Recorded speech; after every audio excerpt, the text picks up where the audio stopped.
Clarence Hampton III, the section coaches and pros, the X's and O's. This is the fast point of view. What we know, so let's go.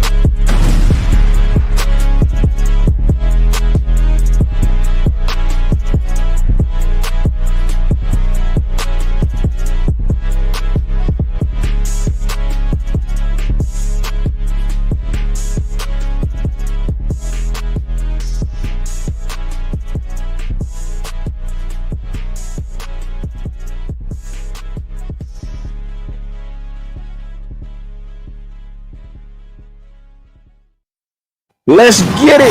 Let's get it. Let's get it. What's up? What's up? What's up with everybody, man? I hope that everybody is tuned in. You are now tuned in to the Fans Point of View podcast with your host, Truck and Chubby, aka Clarence Hampton III, the Saints, your coaches and pros, your X's and O's. Y'all already noticed the Fans Point of View and what we know. So, man, look, I had to turn on my mic. I felt like I was real loud. I don't know. Maybe not. I don't know. Maybe that's how y'all like it. Y'all like me loud. I don't fucking know. But y'all always, people say that I'm yelling. I'm not yelling. That's just my natural how I talk. That's just how I talk. I'm just a loud person. I grew up in a house. When I was a baby, my mom blasted music when I was asleep. Blame it on her.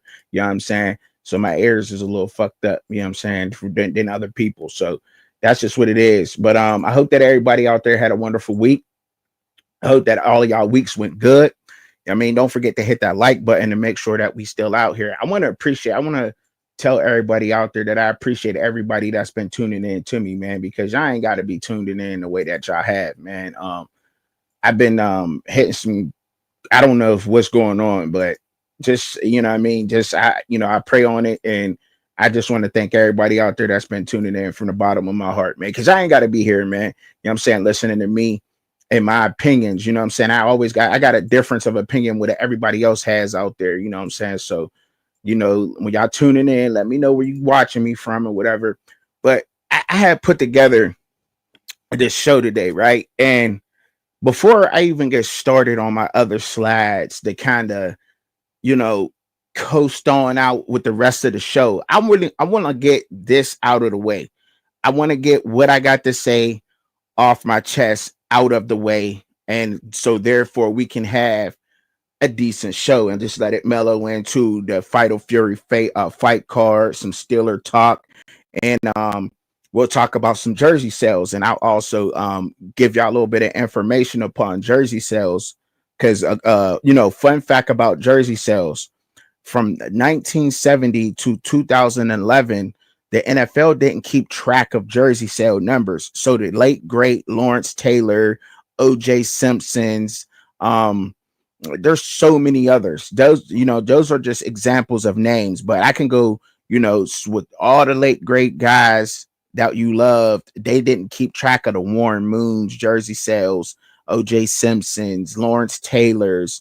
Who else could I say? Damn, anybody in that era, they just didn't keep track. Not even like Jerome Bettis, Troy Polamalu early on. You know what I mean? They didn't really keep track of all their jersey sales. But so shout out to Shedeur Sanders being number one on there, by the way. Shout out to Travis Hunter, Cam Ward. But I'm gonna fill y'all in on that too, because it's just, I'm saying, it's a little bit more to lighten the mood once the show goes on, because I got some things to get off my chest today. And I don't know. What's going on. Thank you, Katie. I appreciate that. You said you love my takes even when I disagree. See, that's because you're a real one. You're a real one, Katie. You really are. You've been a amazing family to me. You know what I'm saying? Supporting me out here. Wow, since day one. Since you first discovered me, you've always been out here. But I don't really know how to say this. Yeah, like the Hines Ward jersey. Like we don't know that. You know what I'm saying? We just don't know, because they didn't keep track of the NFL rookie sales until 2012. That's a fun fact about that. But I'll dive deep into that, because I've done a deep research into that topic so that I'm able to inform everybody out there on that. You know what I mean? Because I've seen a bunch of stuff on X and Instagram, all this and that. And it's like, damn, like it's nothing to do your research on things, so that you're just not out here just spewing out bullshit. Now, we all have opinions, right?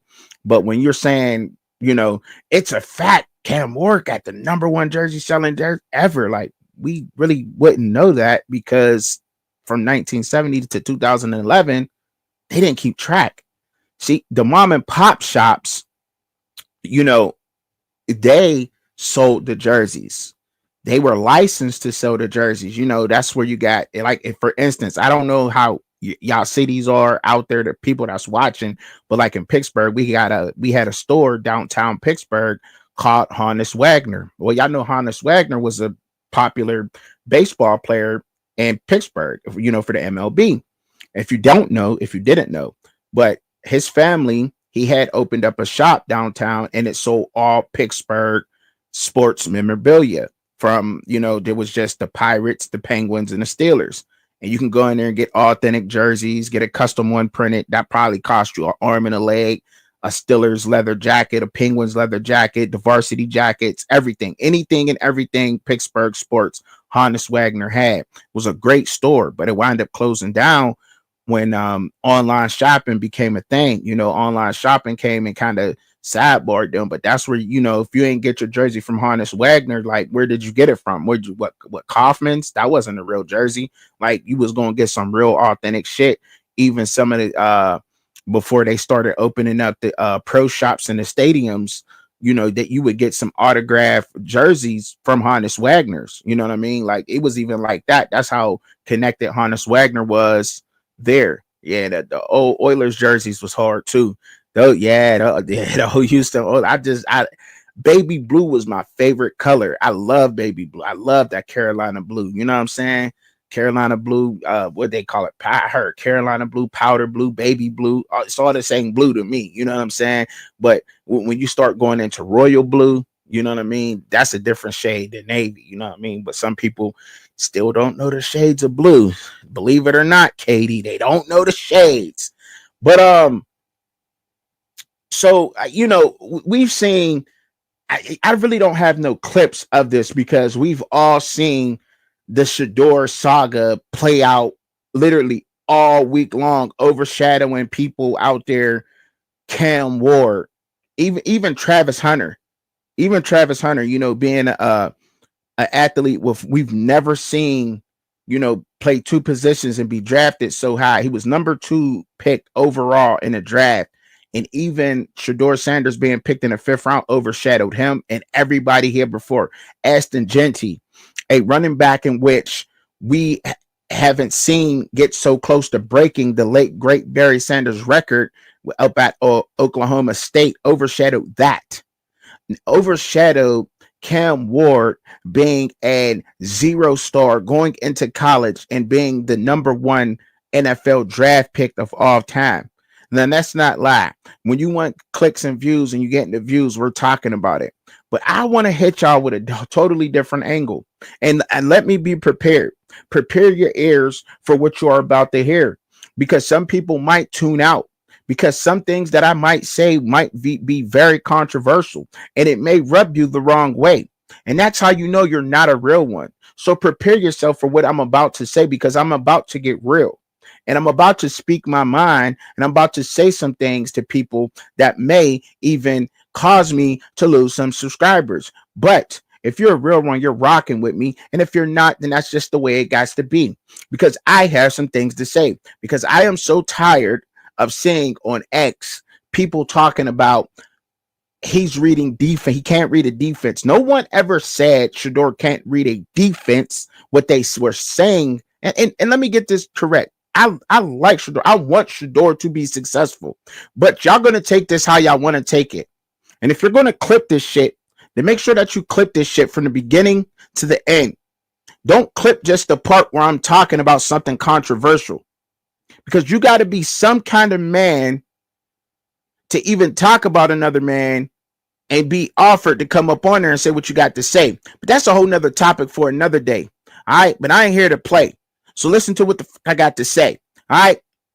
Now, Shedeur's, no one ever said that. I heard reports that he had trouble on the whiteboard adjusting to defenses, his offensive line, and calls according to the offense, right? Not that he can't read a defense. I didn't hear that. because obviously he knows how to read a defense post snap the ball if he's throwing the right pass and putting it where it needs to be. Correct? All right. Now, when you're not in a spread set to what the same offense, if you've been paying attention to Shedeur since high school, if you go back, all you have to do is you research, people, because we choose to be ignorant out here. We choose to be ignorant. If you go back and watch his high school film, the offense he ran in high school, you will see that same offense being ran at Jackson State University. You will see that same offense being ran at Colorado. Yes, you will. I was just as shocked as you are hearing this. Oh, Trucker, you got to be lying. Oh, no, I'm not. And I was told this from people, and I had a hard time believing on my damn self. So I had to do my own research. Don't just take my word for it. Get your ass out there and Google it. It's the same offense. He has been running since high school. So he is a professional in that offense. He knows how to break that offense down to a defense.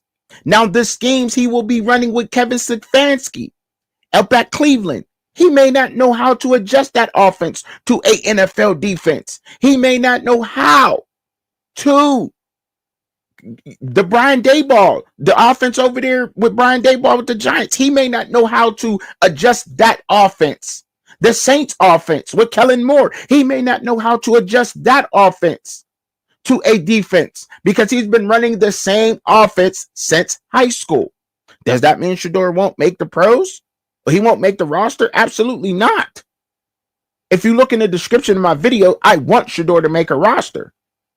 But that's just the facts of what we're hearing. But then you're hearing people say he can't read a defense. No, nobody, I don't think people say he can't read a defense. He can't adjust his offense, the offense in which they want him to run, which would probably be, I don't know, let's say what you got, a 21 personnel. To the people out there that don't know what 21 personnel is, the first number in the personnel number is the number of tight ends you might have.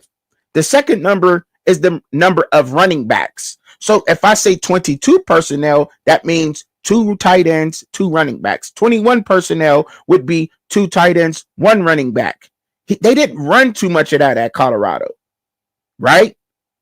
They just didn't. Sometimes they went empty, and sometimes they went what you want to call 11 personnel, 10 personnel, or 11 personnel sometimes, right? That's what they just did up there. Now, what's the 10 personnel would be, right? 1 tight end, no back. Just empty, right? Sometimes it would be 1 back and no tight end, just 4 receivers, right? But that's how that goes sometimes. What's going on, LV? Long time no see. It's good to see you up in here. So that's just how that is. Now, I'm no guru on this. I was taught these things as time went on. I asked the right questions to people that have been defensive coordinators at the D1 level who've trained athletes in Division I and in the NFL, and people who also have been in the NFL. I have collected this stewing pot, this gumbo of knowledge with the people who've been around on panels with me, right? And I've asked the right questions to these people. This is how I know these things, right? I'm no guru on that, but I just want to let y'all know this. He may not know how to adjust an offense to that. That's what that is, right? That's all I'm saying. I don't think it was, because I seen Pat McAfee asking Dion, there was an interview, and somebody posted and say, oh, Shedeur can't read the defense. I don't think nobody ever said that. But we'll find out. Once he makes a roster or not, we'll find out. Now, my other thing is, do we, now this is just pure speculation. This is where I get into my trucking shit.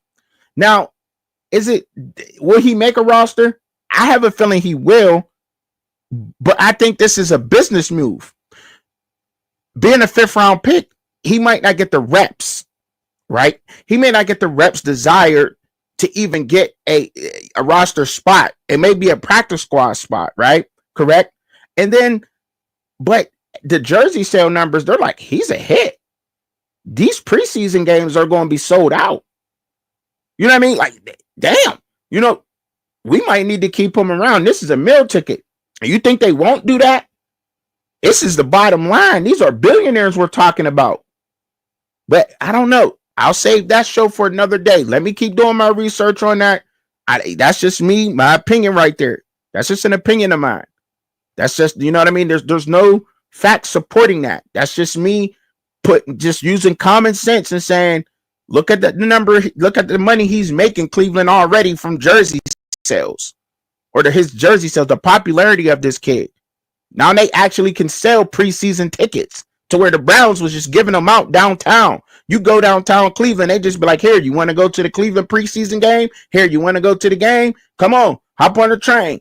You know what I'm saying? You probably get a free bus ride and everything to the damn game, how trash the Browns was. But anyway, all I'm saying is I'm tired of hearing these people complain. I heard a lot of people complain. Oh, the way they did Shedeur, the way they did this, the way they did that. And y'all ain't looking at the facts. Y'all got more resources than a lot of us YouTuber content creators do. And I'm talking about millionaires.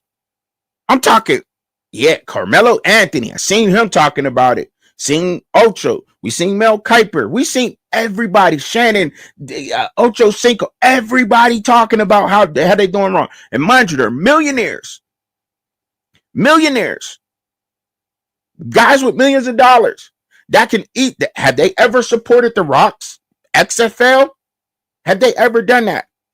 No, they have never done that. Now, all these millionaires they can all come together because we've seen over 100 of them talking about it. And they can fucking start their own football league or possibly invest into the XFL and start their own teams. Shedeur can go into the XFL and make the XFL popping as much as the NFL is. The popularity shows. I could just be talking on this is speculation, but this is just common sense. Like the popularity that Shedeur Sanders has, he can go into the XFL and make the XFL a want to watch, a must see TV, correct? We can agree on that. Don't take rocket science, but I know some people out there hating, well, that's just speculation, trucking. But damn it, you see the numbers. You gonna buy a Shedeur jersey that got double zeros on it. You don't even know what number he wearing for the Cleveland Browns right now, but you won't go buy a Seattle Argonauts jersey or whatever the hell the XFL team's names is. Yeah, you would. We all would, because we want to see them make it. But they can come together and do that, but they can't do that. They ain't gonna come together and do that. They're gonna keep on taking the old white man's money. They're gonna keep taking that shit. They're going to keep taking that. They're not going to not turn down that money. None of them are. But you're going to hear them complain and tell us, the people that's the working class people and people below, oh, this and that, this is wrong and blah, blah, blah, blah, blah. But they got money that's already life-changing generational money. We out here with $5,000 a month, $8,000 a month, and we making a life out of that. And we're living. Car notes, mortgages, kids through private school and shit like that, and they got millions and they can't make that shit work. Who said you had to wear red bottoms? They can go to Walmart just to shop too. They could do that shit if they wanted to.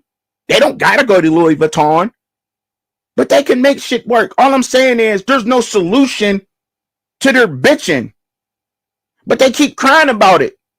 But there's no solution to it. We heard over 100 people who has $1 million plus in their bank account, or maybe they don't. Maybe they're just fronting and making y'all feel like y'all gotta have red bottoms and everything else. Maybe that's what it is. I don't know. But all I'm saying is they have no solution to that.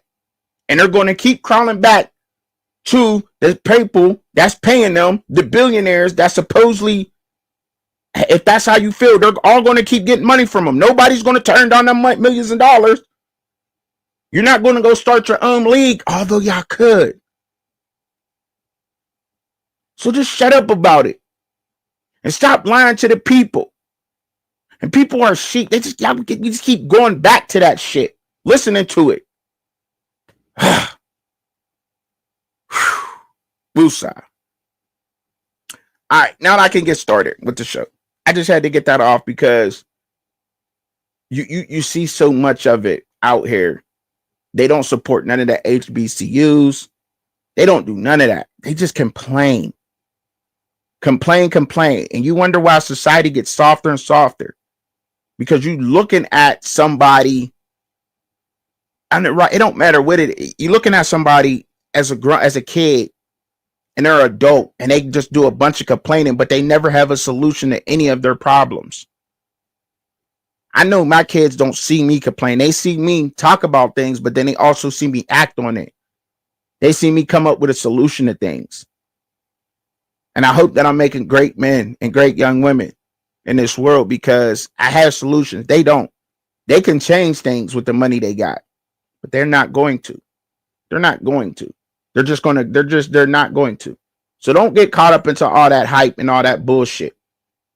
Stick to some of the facts. Yeah, there's some reliable sources, and I don't know if they're ever going to come out and just flat out say that he had trouble adjusting offenses to certain defensive looks, protections, and so forth and so on. I don't know if they're ever going to come out and say that.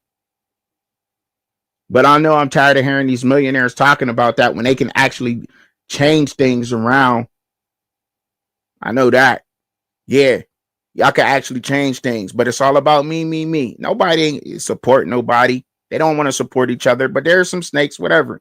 It's a lot that goes into that, but we'll save that for another day and everything else. I just had to get that off my chest because I heard way too much of it. It's like, y'all can change this shit. Y'all can change it. You know what I mean? Because we're trying to out here. We're doing our small part with panels, inviting people up to speak, so forth and so on topics, and, you know, trying to putting people on, and, you know, shouting people out and trying to support each other's channels. We're doing our small part, but they're not. Period. Anyway,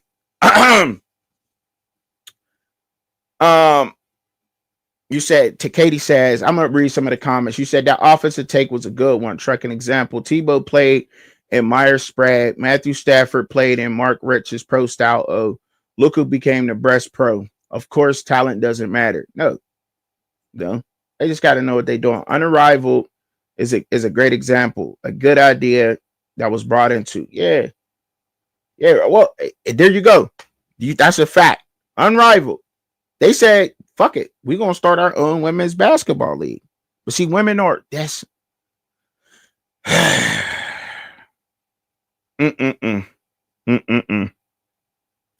Yeah, they started their own basketball league. The women did. The women said, fuck it. We got a solution. Enough of us got a couple millions of dollars.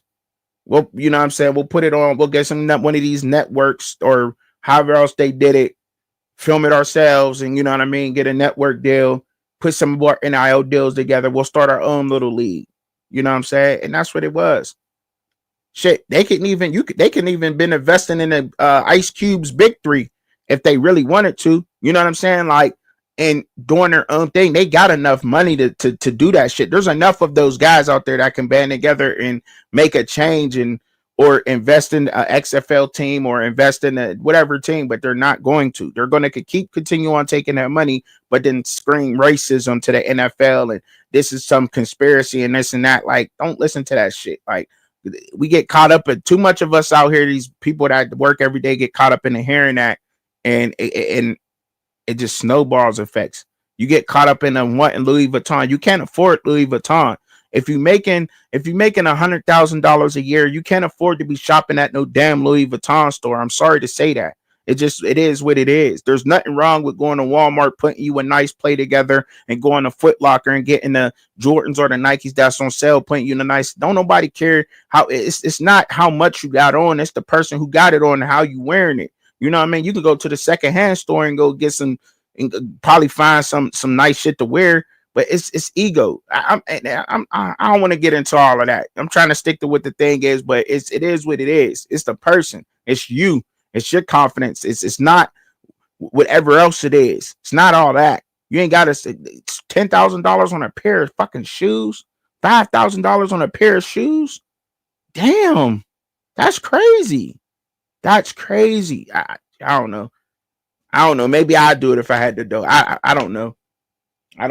I can't see myself doing that. I don't know. I would rather give that to a single mom I see pushing a stroller, walking down the street in the rain, and pull over and say, "Here go 10,000. Go get yourself a used car off the car lot." I don't know, But maybe that's why somebody like me who don't got it, because there got to be some evil. I don't know. I don't know. I don't want to, what I'm saying, get into that. I want to lighten up the mood real quick, and I want to go move on to some other topics that's been going on out there. I've been seeing these clips about with Justin Fields and everything, but he looking good for the damn Jets. He make me miss him every day, man. He make me miss him every single day, yo. I swear I do. I miss that man. It's no homo. The top 10 receiver duos in NFL. I seen this on X and I was like, I'm gonna pull it up. Let's get it. So they number one, they got Jamar Chase and T. Higgins as the number one duo in the NFL. I'm like, shouldn't you put the Super Bowl champions? Should the Super Bowl champions be number one? I'm just saying. I'm just asking the question. I don't know if that's like if this is stats, but Chase and Higgins, Brown and Smith, which one is easier to shut down?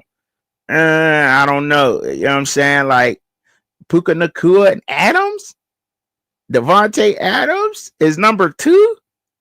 Ooh. That is nasty, though. I ain't gonna lie. That is a nasty duo. I might like Puka Nacua and Devontae Adams a little bit. I don't know. Because Chase and Higgins, I don't know.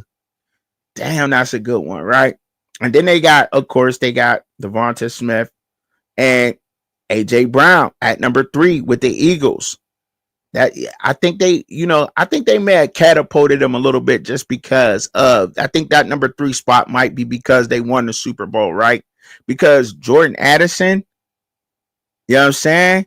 And Justin Jefferson, I don't know. They might be above them. They get it in. And number 5, they got Tampa Bay Buccaneers, Mike Evans and Chris Godwin at number 5. And they did add Mbuka to that. There is going to be some nice receiving cores in the NFL this year. Damn. Then you got number 6, of course, my Pittsburgh Steelers. You know what I mean? DK Metcalf and George Pickens. Ooh. Yo. It's number 7, Detroit Lions, Amon-Ra St. Brown and Jarimo. Hey, yo. I don't know. Number 8, the Miami Dolphins, Tyreek Hill and Jalen Waddell. Crazy. Then they got number 9, Washington Commanders, Terry McLaurin and Debo Samuel at number 9. That could be a good fit. We'll see. But we ain't seen. There's a couple of them we haven't really seen yet. So at least 3 up here, I think, right? We ain't seen McLaurin and Debo, but I'll talk about it in a minute. Number 10, they got Drake London, Darnell Mooney, at number 10, the top 10. So I like that. They actually put in the work. They get busy and they added to that. I hope that Nick Nash makes that roster. It's going to be even crazier. And I think their tight end, I think Miami they need a tight end. The Commanders, I think they might. I don't know. Their tight end was all right. Buccaneers, and that might be it. That might be it. But that might be it. But what we ain't seen McLaurin and Debo yet. Pickett and Metcalf and Nacua and Adams. Those are the only ones we haven't seen just yet. But I can't really. I'm like, oh man, it's gonna be crazy out there. It's gonna be crazy dope out there, man. For real. If you can't play man on ball, an arrival would expose you. Yeah. I haven't really seen that. I gotta watch it. I gotta watch it because I ain't seen it. But that's what the top 10 receiver duos is and in the NFL. We've just preseason wise so far. We'll get that in. That's what that was. Oh man. Let me y'all take a look at this real quick, man, before I get into the next topic, right? This kid, man, 6'10" in high school, a 6'10" wide receiver Mike Broxton, 6'10".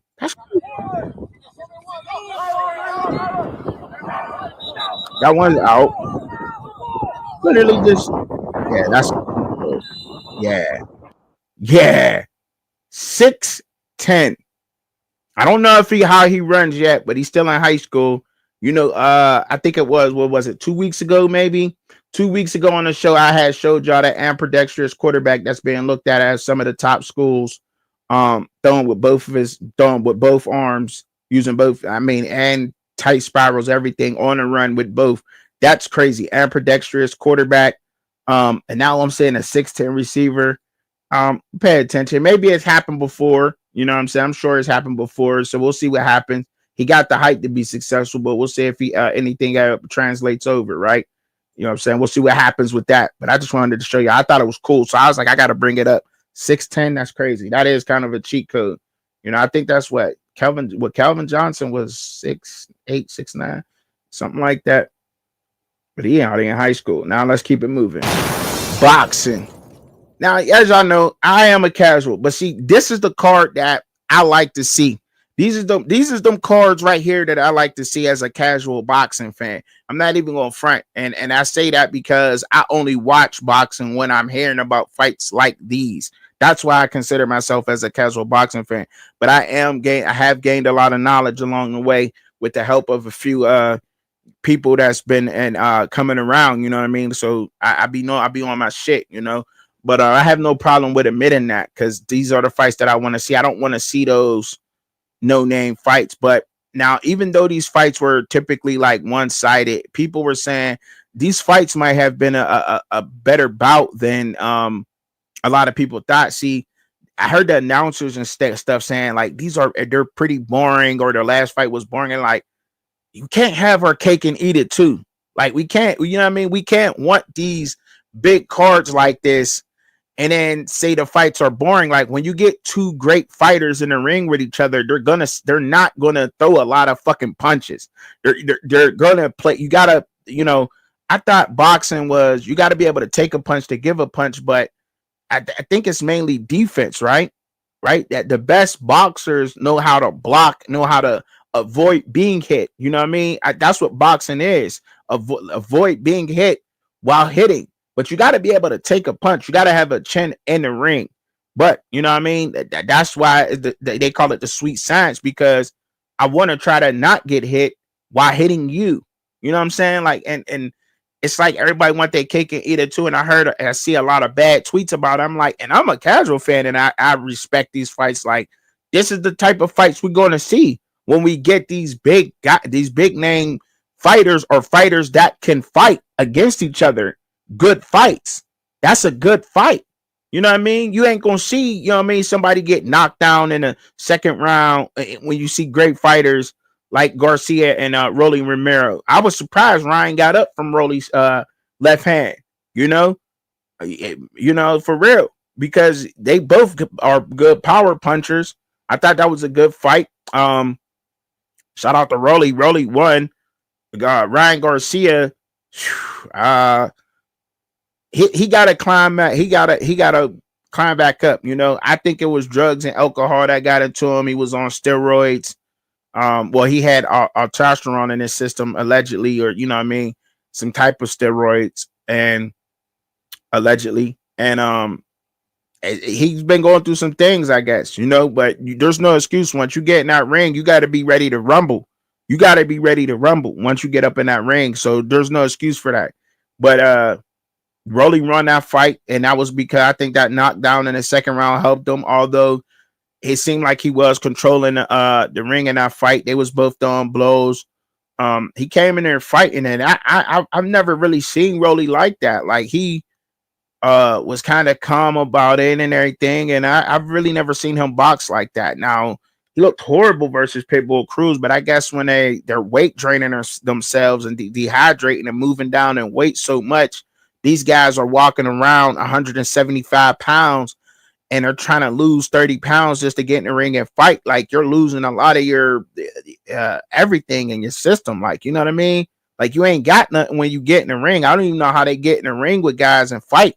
at that weight. These guys, I can only imagine Ryan Garcia and Rolly Romero, they probably look like they walk around like 180. You know what I'm saying? DB, like a DB in the NFL. And then you get in the ring and want to fight 140 and you got to lose all that weight. That's crazy to me, man.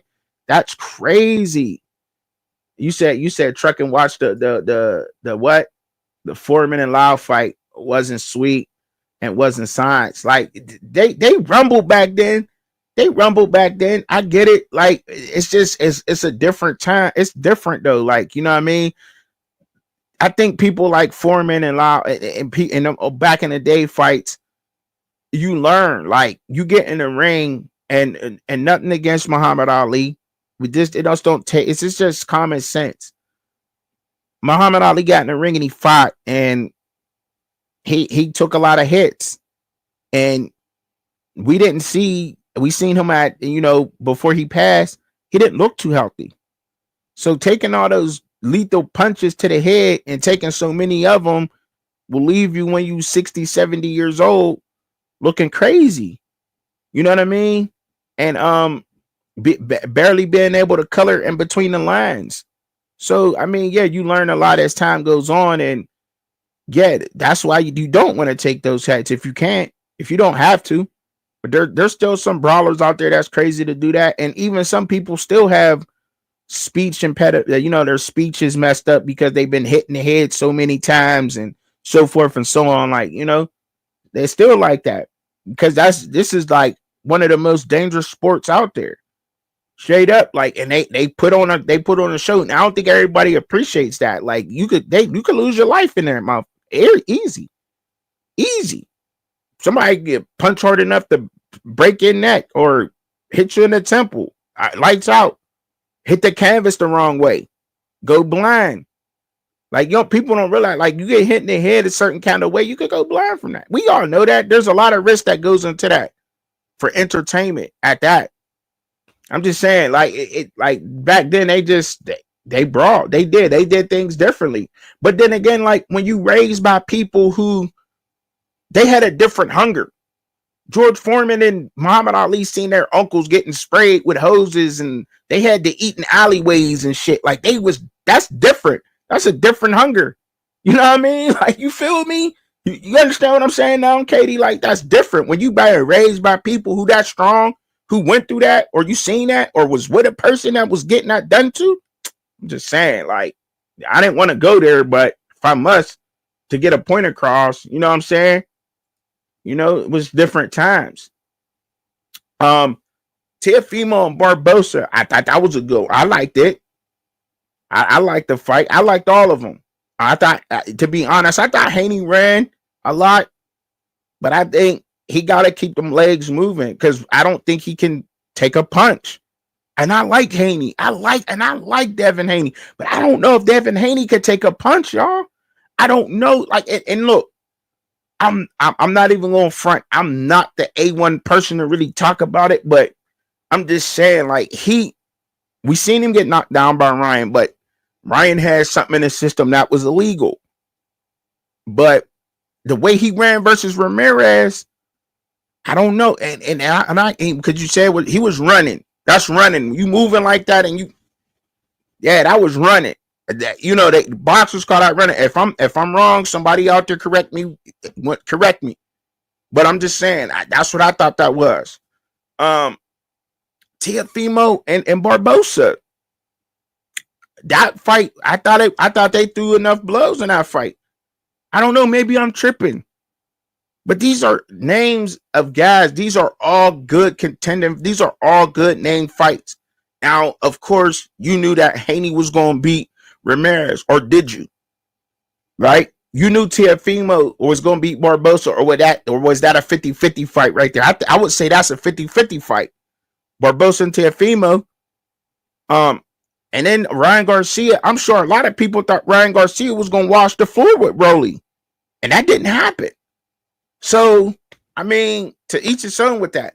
I thought it was a good card.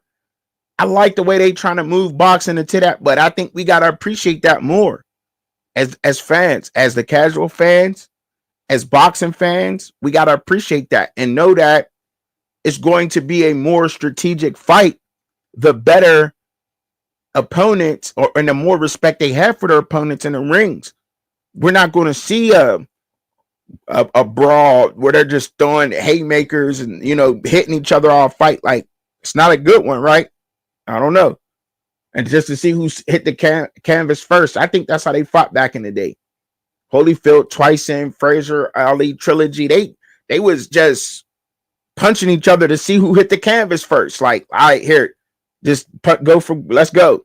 That's just old fashioned. I gotta, how cowboys fight. Go in the bull ring, and punch each other in the face to see who quit first. That's how they fought back in the day. And granted, they can box, but that's kind of how they fought. Don't move. Let me punch you in your face. Like, no, that's not happening. Like, that's not happening. That's crazy to me. But yeah, man, I wanted to bring that up, what I'm saying, for the boxing fans out there, and talk about that a little bit. I thought it was dope. I thought some things that happened was super dope, man. Out there. I thought Rolly winning that fight was dope, knocking Ryan down in his second round. Early second round. It's like midway through it, I was like, wow, that's crazy to me. I thought that was crazy. It was pretty shocking to see that happen. I don't know about y'all, but to me, it was pretty shocking. All right. Now, jerseys. On the jerseys. The jersey sales, right? All right. Forgive me. I'm not on the screen, so if you write in a comment, I ain't gonna be able to see it for a minute because I'm trying to work the background and other screens, right?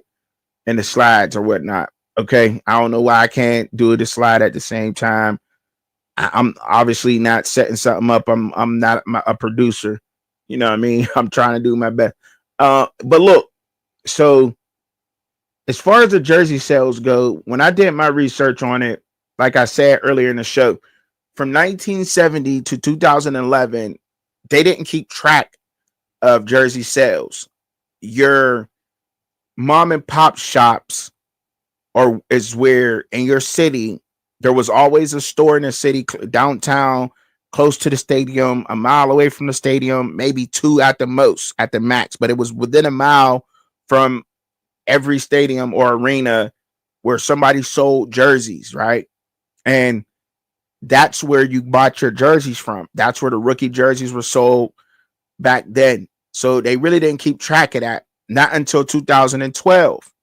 2012, the number one overall from NFL Shop, according to NFLShop.com and everything, and in the NFL, Robert Griffin III was with the Washington Redskins at the time, was, number two. And if in the first round pick, he was number one overall. And that's why, because that's the actual first year that they kept track of the jersey sales outside of stores. Now, in order to get those numbers, which would be pretty cool to get, but you would have to go to each city and hopefully go to some of the shops that may be still open. I talked about Hannes Wagner earlier. It's a store that was downtown Pittsburgh, and he was a well-known Pirates baseball player, and his family had a shop, and they sold all Pittsburgh jerseys down there. They wound up closing down, I think in the early 2000s, maybe even in the early 2000s, they wound up closing down with some of their later years, but they sold all authentic jerseys. They even had autographed jerseys down there before they started putting their pro shop down in the stadium. And you know what I mean? Before they had built the pro shop, because we had Three River Stadium, y'all, if y'all could remember. I never went down there, but so I don't really want to say that we didn't have an NFL pro shop. I'm sure they had them, but that's where you had to get your jersey from. Like, you didn't want to get one from Kaufman's or Macy's or whatever else. You had to go to Hannes Wagner because you was going to get the authentic Pirates jersey, Penguins, or Steeler jersey. Just to speak on that. So, and then in 2013, there was no data in there. There was really no data. And then in 2014, of course, we know with that draft, Johnny Manziel was a big hit, and he was number one on draft sales throughout the weekend. Johnny Manziel was, and I'm bringing this. I'll have to get into that. 2015, there was really no data for that. I didn't have no, but then 2016 in that draft, it was Ezekiel Elliott. He was number 4 in the first round to the Dallas Cowboys, of course. He was number 1 on the list from April to June. Now, this was according to like ESPN. According to ESPN, from April to June, Ezekiel was number 1. So from the draft up until OTAs or something like that, Ezekiel's jersey was number 1 selling.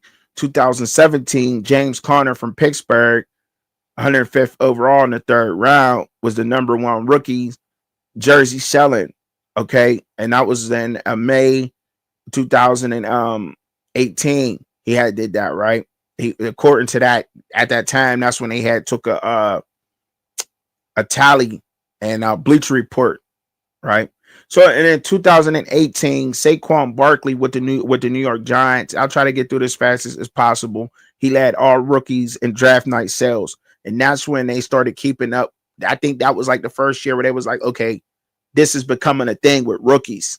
So draft night sales with jerseys is becoming a thing, and I don't know for sure if it was like 2016 with Ezekiel woke them up, but then by 2017 they started noticing like this is becoming a thing. People want rookie jerseys. So Saquon first, you know what I mean, led all rookies in draft night. I think that's when he broke some records. 2019 was no data. Joe Burrow 2020 come out with the Bengals first round, first pick overall, set the draft night sales record, blew it out the door. Next year, Trevor Lawrence with the Jaguars, he come and put a whole new record, blew that out the door, right? And then since then, nobody has really been able to touch that until Travis Hunter, Cam Ward, and now Shedeur Sanders, which is great. So shout out to those guys. And that's why this is becoming such a thing, because it really has, you know what I mean? Nobody's really been able to touch this since Trevor Lawrence. That was 3 years ago. Well, almost 4 years ago now, right? We say 4. And that's great. And the thing is, like, so I know I came up with my little conspiracy earlier or whatever, but I figured like, what up with y'all, man? What up, Alfaru?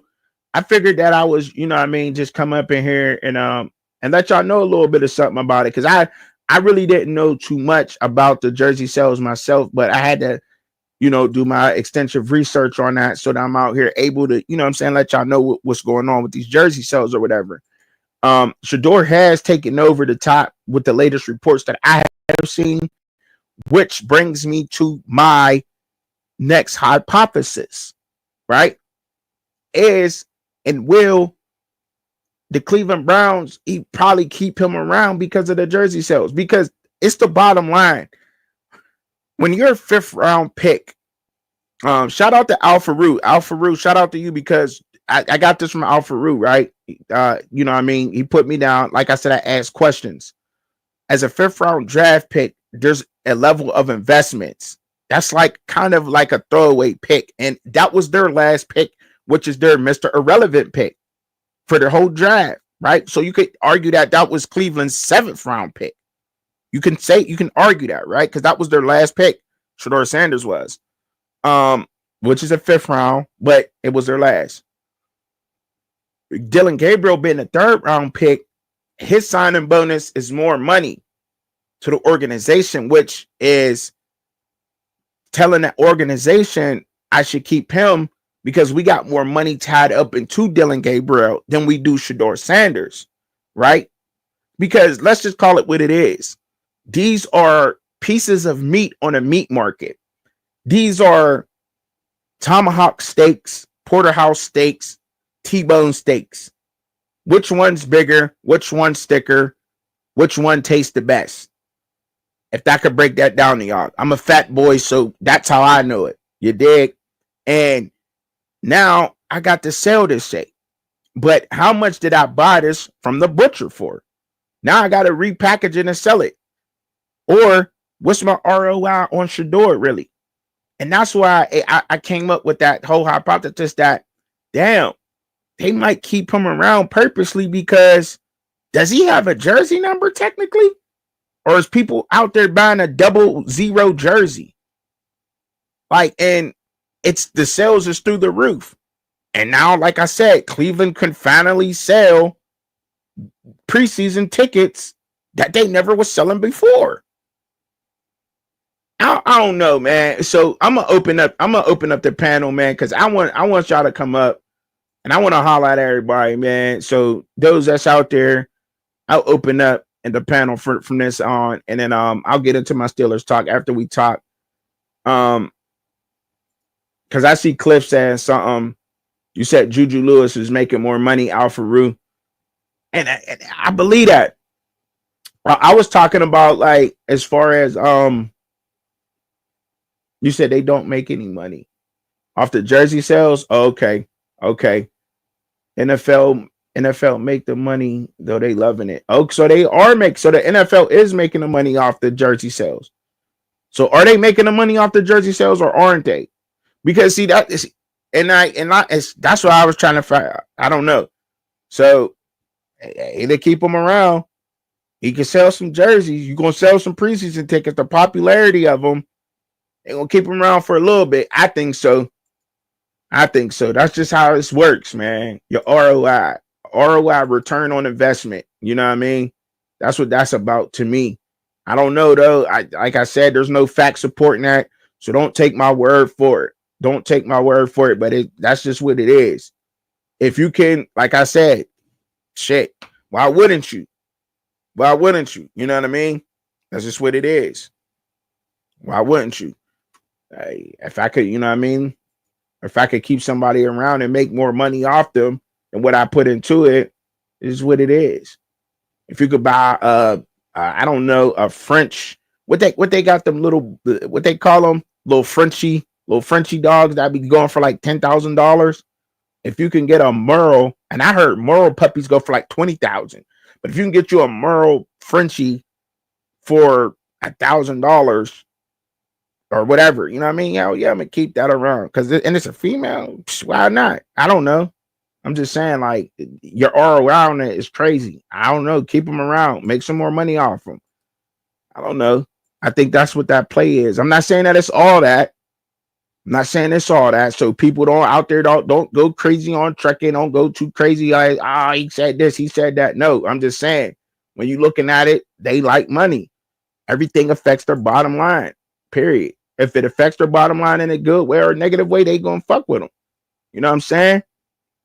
You said keep him on a practice squad and still make money would be perfect for Cleveland. Period. And that's all I'm saying. Alfaru. That's all I'm saying. Their ROI on this kid, he already made back what they spent as a draft pick on him.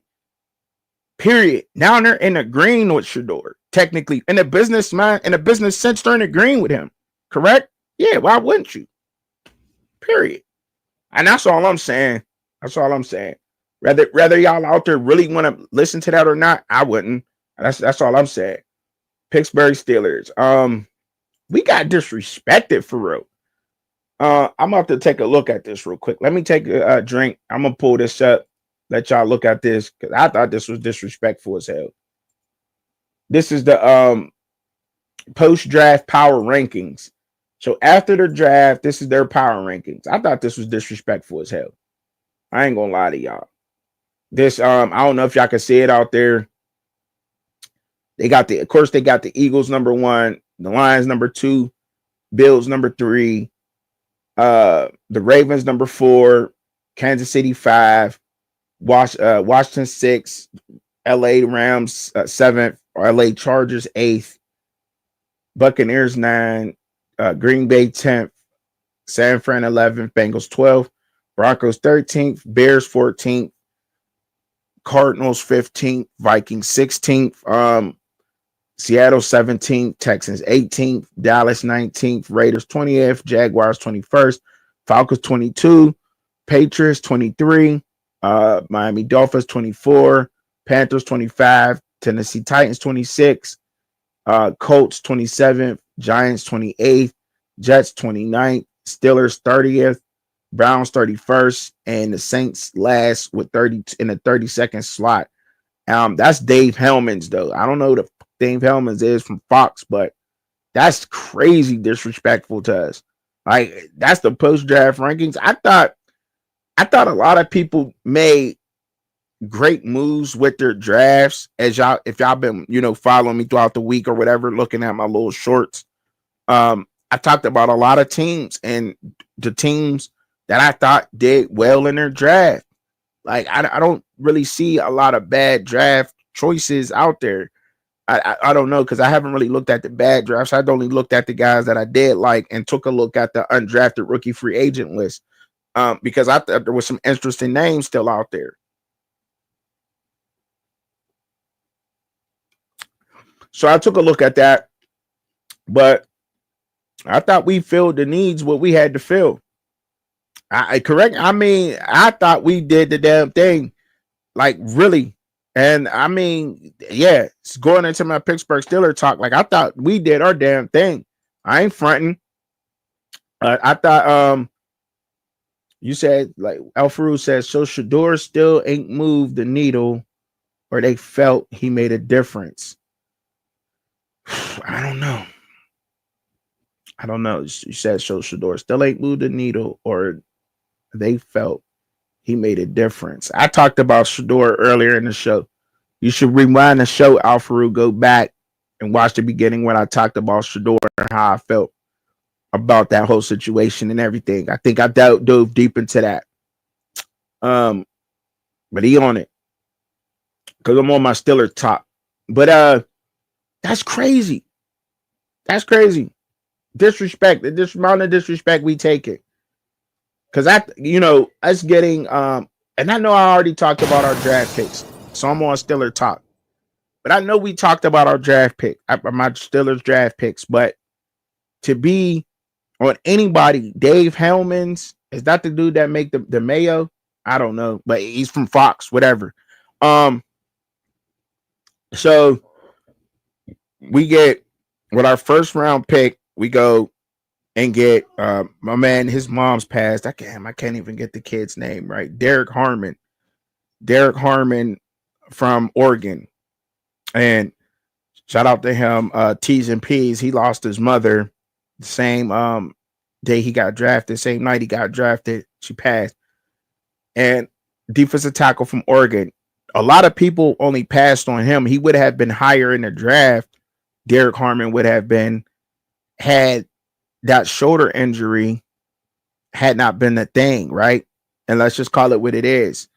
It was said and rumored out there that they took a look at it once they do take your measurements and and everything, and they send you to the team, the doctors, or to the combine or whatever, and they look at your x-rays or whatever they do to your medical report. So they look at your medical report, and he had a shoulder injury or something, but it was okay. And I think he played through it. He seems to be fine right now, but that's why a lot of teams passed on him. He slid to number 21. We had him on the board, but was like, hey, we didn't possibly think that he was going to slide down there, right? Because I think when you look at now, he's no Mason Graham, right? He's no Mason Graham. I think we wanted Walter Nolan. That's who I wanted anyway. But he got snatched up a little higher. But I think the team snatched Walter Nolan because he was healthy, right? And Derek Harmon just wasn't, because they probably would have took Derek Harmon before they took Walter Nolan, quiet as cat. And I just wanted to put that out there. So that's our first round pick. We didn't have a second round pick. Our second round pick was DK Metcalf. That's a hell of a second round pick if you ask me. I don't give a damn what you're talking about, because even if we don't, I think we wind up taking a receiver in the second round if we didn't trade for DK, but we got DK Metcalf. You can't argue with that. We know what we're getting out of him at NFL production wise. Hell of a second round pick. Third round pick, we get Caleb Johnson out of Iowa, 6'1", 6'2", 6'1 and a half, almost 6'2", 225-pound guy who has faced loaded boxes since he's been at Iowa, and he's been over 1,000-yard rusher in the Big Ten, playing Ohio State, playing Michigan, Oregon. Now, so he's played some really tough teams, and like I said before, he's faced loaded boxes. You knew that Iowa was going to run the ball. They were going to be a physical team. They were going to run the ball, try to chew the clock up, and play tough defense against you. So he's faced NFL-esque type of runs in college in the Big Ten against some of the best competition that college football has to offer. But not only seeing that, but NFL Sunday type of runs. So his vision is NFL like already, because when you facing loaded boxes and they're trying to shut you down because you are the heart and soul of that offense. No really good quarterback play in Iowa. Wide receivers, you can so if I shut down Caleb Johnson and if I could score on Iowa's defense, I'm going to win the game, right? So, and they did pretty damn good like that. So I'm like, yeah, Caleb Johnson was an A+ in my eyes. And then in the fourth, we got Jack Sawyer. And I know I've talked about it, but I got to bring it up again. I'm like, Jack Sawyer. All right. Yeah, Jack Sawyer played pretty damn good too. He was a impact player on a Big Ten team of Ohio State. And he played a little bit banged up. I think he fell so low because of his athleticism. He's like, to be a first or second round pick, your athleticism has to be next world. And we've been told that from people who have been in the NFL, who have played in the NFL, who have seen this game, that you have to have that athleticism to be successful in the NFL, right? I mean, to be a high draft pick. He does not have the athleticism that they desire, right? He's a little stiff, if you will, if you want to say it. But he's very strong. He's a very, very intensive competitor. He's a leader and played on a national championship defense. And not only that, but he made a national championship play, which may won them the game, right? Or shut down the game. So he knows how to handle those big moments and what it takes to be a champion. You got to put in an extensive amount of work. The rigor you put your body through to win championships is a different level. And that's what separates the boys from the men right there in college football when you get to those levels. And that's why you see so many guys getting drafted out of the SEC and the Big Ten. So even I had said something about it, but you can't argue.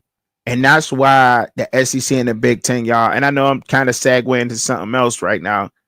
That's why they get what they get, because they put out a lot of guys that are NFL ready. They develop, these Big Ten and SEC teams develop NFL talent, regardless of their records or whatever. They develop NFL talent. Their coaching staffs knows how to get the guys ready for the NFL and what NFL teams desire and want. Period, point blank. And we can't argue with that. I looked at the numbers the other day or something like that. I think it was like 15 guys out of the SEC got drafted, 11 out of the Big Ten, 10, 11 of them, something like that. I know it's 10 or 11, but y'all ain't got to quote me if you don't want to. But that's a huge number. And then when you got like two from the Big 12, two from the SEC, ACC, you know what I mean? Like the numbers, you know what I mean? You're getting as much as a G5. Like, and the Big 12 had as many draft picks as, let's say, what conference is South Dakota State, North Dakota State in? But North Dakota State had two guys, maybe more than two drafted, because I know they got a couple of guys invited to camps, but that don't count. But they have two guys drafted, and they had a first round draft pick. Gray Zabel, the offensive guard, was taken in the first round in the top 10, I believe. Am I wrong? Wasn't he taken in the top 10 or what? I can't remember. Y'all correct me when I'm wrong, but when we're talking the ACC and the Big 12, North Dakota State's developing talent comparable to those guys. So that's why the Big 12 and the ACC don't get fucking more than one playoff bid in a 14-team playoff, because y'all can't even develop more than what do I suppose to be teams, but you can't develop more NFL talent than North Dakota State and South Dakota State. I don't mean it. I'm not trying to diss or anything like that. But here, I'll send a link again. I'm dropping a link down. Um, is that it? Oh, my bad. That I'm giving you the YouTube link. My fault, bro. That's the YouTube link. That's why it didn't work. I don't know. That's the YouTube link.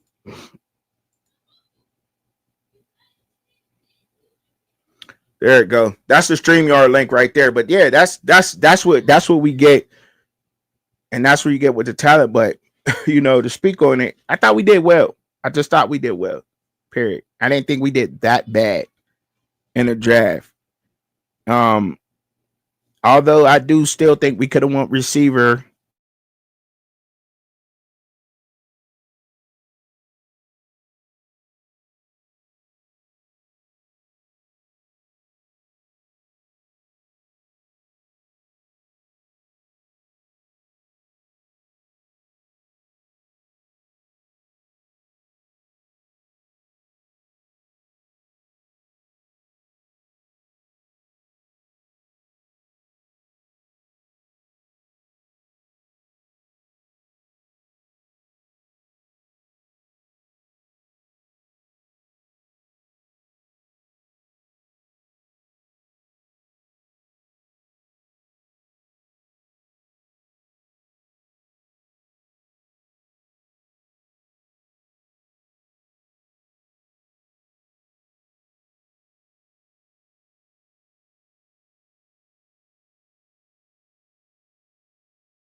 That's crazy. Y'all still in here?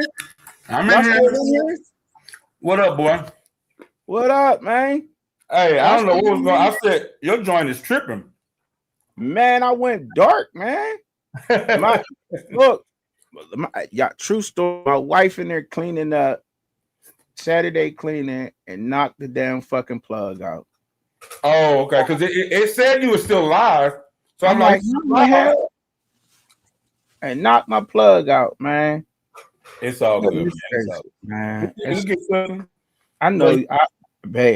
Are you all good? Yeah. Hey, I think y'all nailed it, bro. You think so? Yeah, I think y'all nailed it. So the thing about playing in certain conferences, that's why I talked about that Cleveland, Pittsburgh, Baltimore, Cincinnati conference. Everybody can play in that conference, and every player that you got know how to run, know how to catch, know how to throw in that type of weather. Every player you got is used to that. Right. Outdoors, in the cold, I can still run, I can still throw, I can still catch. You get some kids, they get down to Cleveland, they play in Miami, they play in warm weather. Mm-hmm. Once November hit, once Thanksgiving hit, they disappear. See, that's what I was saying. Like, see, that's what I was saying. I did mention that too, Alfred. I did. Like, we picked up a lot of. I don't know if it was purposely or not, but we went Big Ten, and everybody that was Northern, Oregon, Iowa, and Ohio State. Yep. And Western Michigan. Yep. Yeah. They did that on purpose, bro. I think so too. Pittsburgh does that. Hell, it's the teams that don't do it, like the Clevelands.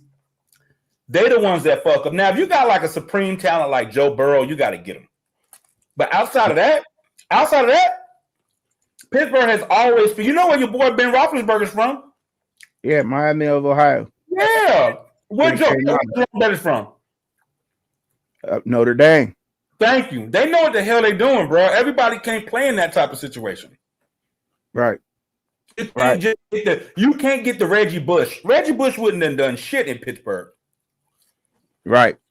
I feel that. And I get where you was coming from with that now. Like when we was talking about that on the Raw panel, on the panel over there on Raw's channel. That's what I feel where you was coming from with that. And I've been looking into that. See, I be listening. I be soaking up the game. And that's why I be asking y'all questions too. But I be soaking up shit. But even the kid Caleb McCord, yeah, he played at Syracuse, but they played in the dome. Out of all the quarterbacks that was available, I'm not even gonna lie. There's a strong argument to say Will Howard will probably be the best fit for y'all for right now. You can build your team, get you a veteran quarterback, got you a cool little national championship, big arm, big ass quarterback that's mobile. He's a good quarterback. Just because you get drafted in the 6th or 7th round does not mean you're not a good quarterback. For Pittsburgh, this is what you guys need. Somebody that don't turn the ball over, that can still operate in the cold, and that's a little bit mobile. That's what y'all need. That's Pittsburgh. Pittsburgh.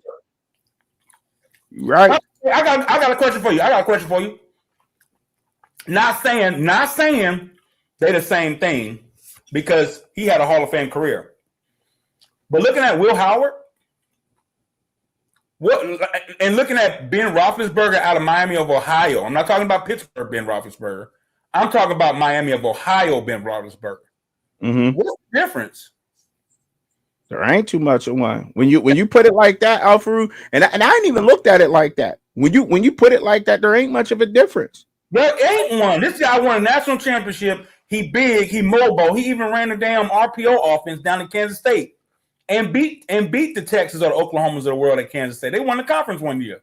So it ain't like the kid is bad. And that's why I don't understand why people, hey, listen, whenever you get drafted, whether it's 1st round or 5th round, you got to be happy, bro. You got to be humble enough to know no matter what I get drafted, I got to still go to work. I like Will Howard, and he's used. Did you see Will Howard on the on Gruden show? Yeah, breaking that on the whiteboard live. Yeah, he was on that shit. Hell yeah. He know everything. He gave him every fucking NFL, and he said, "Oh, you already know this stuff." He said, "Yeah, we know we have adjustment routes, we have option routes, we run that stuff." His learning curve is gonna be little, bro. And he played in the Big Ten. He don't have a big learning curve. Just introduce me to what you guys are doing, and I kind of can relate it to what I've already done. Period. And we got the reason the Arthur Smith system, I think he want to go a little RPO in there. He threw a little RPO in there. I think he might have revitalized it because I seen some of that with Justin Fields, and then we seen some of the passing game and some of the different schemes with Russell Wilson at quarterback. It kind of changed up a little bit our offensive scheme with Arthur Smith, and he can run all of that. That's why I'm like, I don't understand why a lot of people was dragging Will Howard like he's trash. I'm like, because they're trying to uplift somebody else. They're trying to tear him down to uplift somebody else. That's it. Because I mean, he won a national championship, and it's his team. Football is a team sport, dog. You can't knock that man for his team. But he's still when you're the quarterback, you make the throws, you make the checks. There's a lot of reasons why you can lose a game, and it might not be you can lose a game by just not running the ball enough. Yeah. If you're a quarterback and you have the freedom to audible and you never run the ball, you lost that game. Fuck your team. You lost the game. You should have ran the fucking ball. Mm-hmm. All that shit matters. Fuck, we took so many sacks. Or, the defense didn't hold him. Well, bitch, if you would have ran the ball, maybe they would have got a little bit more rest. Stop throwing the ball on every down. Had the same offensive line you had when you was winning games. Thank you. All of that stuff matters because you have to audible, you have to check, you have to make sure in the 2-minute drill you calling the right shit.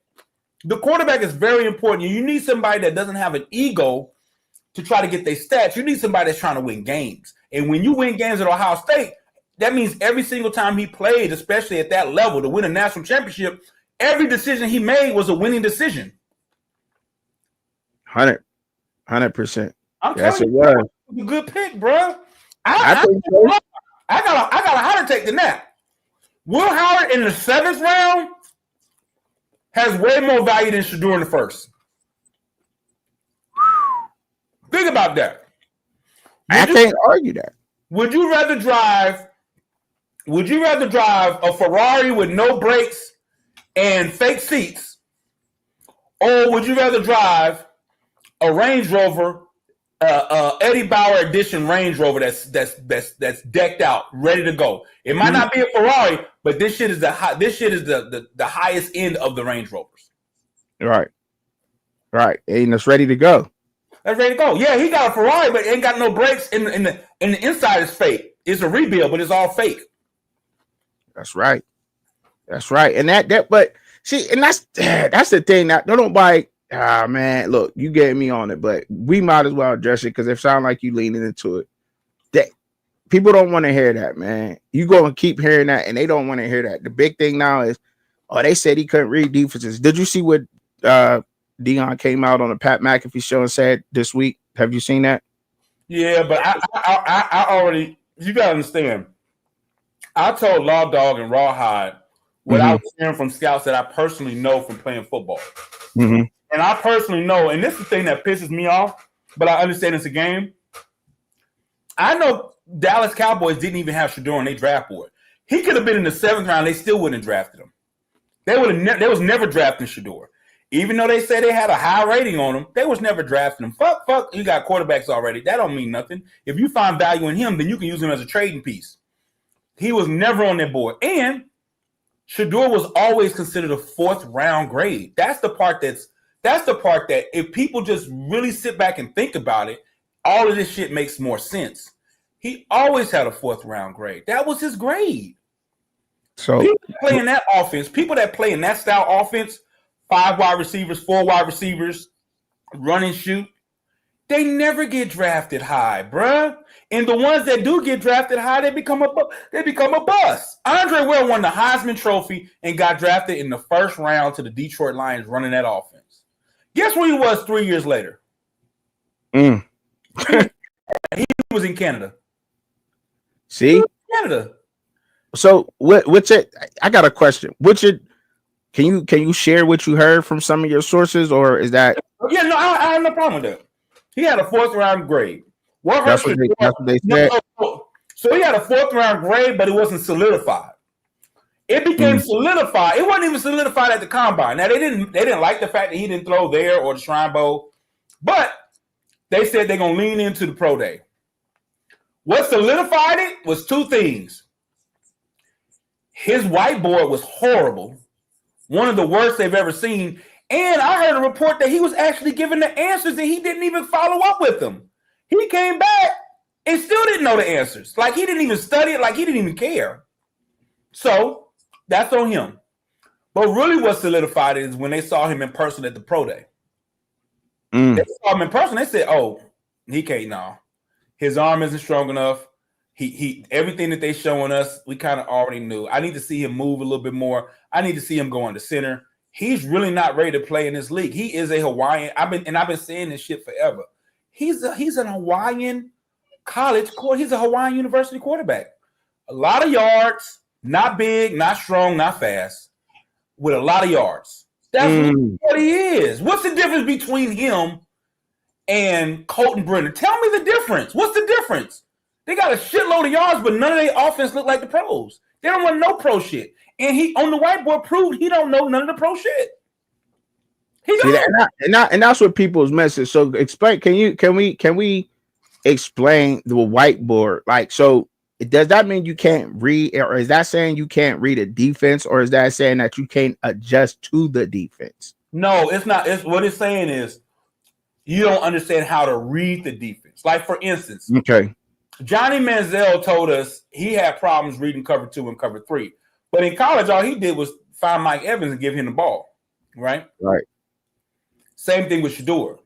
When they asked him, how are you reading it? What's your reads? Because they might play a soft cover 2. They might play a man zone concept cover 2. There's different ways the NFL runs cover 2. It's not just your high school cover 2. So how are you reading it? And so when they got to that, when they started digging into his read route, they said, okay, they're gonna run cover 2, but now this time they're gonna run a soft cover 2, or they're gonna run a man zone cover 2. Now, how are you reading it? Because your read changes, and he could not answer that. He couldn't answer how the changes of how they vary. Because in the league, the windows are small. They don't run no cover 2 because everybody looks like it. Every play looks like man to man, but they run like a zone man. Where I tell you, man, if you run this route, but if you go the other route, I'm gonna let you go to the corner, then I'm jumping his person. Everything is tight. He couldn't answer that. He couldn't even answer the formations. There are certain formations that the pros do, like put the Y out, put the Y in, bunch step up, like a lot of different formations. He had no exposure to it. He ran 4 wide receivers, 5 wide receivers, and he barely ran motion. Can me tell you what you're looking at on your motion? Okay, when you motion him, what's your check? He was like, we don't have a check. We're just gonna run the route. I'm gonna find Travis. That's not NFL football, bro. That's not NFL football. Bubble screens. When we did what we did. We did a little bubble. We're not running bubble screens in the league. That's the D linemen are too freaking fast, and them damn DBs and safeties are grown ass men out there. We're not running bubble screens. We're not gonna live off of bubble screens. That's not what we're doing. So can you talk to me as if I need to? But this is the thing. In any job that you go to. Period. If you tell them that you know Microsoft Word, and they ask you to open up Word, okay, you might be able to open up Word. Then they say open up Excel. You know how to open up Excel? Cool. That's cool. Now, when they say, can you write a formula where you can do a summary of those cells, and you can't do that, which is like 101 of Excel. The job is going to be like, okay, the interview's done. We don't need to go further into it. If you can't get past this part, there's no reason to dive deeper into it. Lil Bucket says, you crazy if you think he don't know how to read a defense. That is not even what I said. See, he listening to what he want to hear. Lil Bucket, that's not what I said. Answer me this. On all the well-off videos and Travis and Shedeur on the bench, why they calling out their team defense, break them apart. Why not being talked about when they breaking up their team defenses? Like The thing is, first of all, I try to put disclaimers out, but fuck a disclaimer. I don't need to put a disclaimer out, Bucket. First of all, because if you read the description, I'd say until he's on a roster. But the thing is, that's their defense, right? They practice with that defense. How long do they practice with that defense? Can you answer that question for me, little Bucket? How many times a year, or how long throughout the year are they seeing that team defense that they practice with all the time? Yeah, and hold up, and the other teams knew their defense. They ran cover one. Everybody knew their shit. That's why the running back out the backfield was always open, because every team knew what they were running. I wish Lil Bucky would come up. I heard him on other panels. Just come up and talk your shit. You can't be right or wrong. Just understand you got to be able to defend it. You got the link in the thing. Just join. That's it.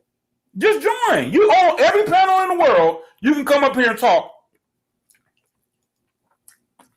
So this they not. You said a week at most. They not with that damn defense a week at most. Bucket. That's crazy to say that, bro. That's crazy. I'm not answering that. That's crazy to say that they with that defense a week at most. So they looking at that defense. They see that defense all the time when they practice, when they have team practices. What are you talking about? The installation, everything. What are you talking about? Like, that's crazy. You know the players, you know the tendencies. Like you know your players' tendencies. Like you just know. You know their little giveaways. If they're blitzing, you can tell because you've been around that player every single day, so you can pick up on those things. But that's what film shows you too, though. And I got a question for Lil Bucket though. I want him to come up because I really want to ask him a question. I really want to know his answer. I'm not asking the question to trick him. I just need to know why. And come on up. Why do we feel like? Okay, cool. When you come up, answer this question for me, Lil Bucket. Just listen to me while I talk. Over the years, we have had Danny Warfel, Kellen Moore, Colt Brenner, Casey Keenum. Hell, we've had Hopper. We've had a lot of quarterbacks that not only have done what Shedeur has done, have done way more than Shedeur. But they had the same stature. Shorter than 6'2", around 220, around 212. Their arm is not super strong. It's average at best. That's Shedeur's physical stature, right? Mm-hmm. A lot of yards. So if you look at his physical stature with those quarterbacks that had dominant college careers, they always got drafted in the 6th or 7th round.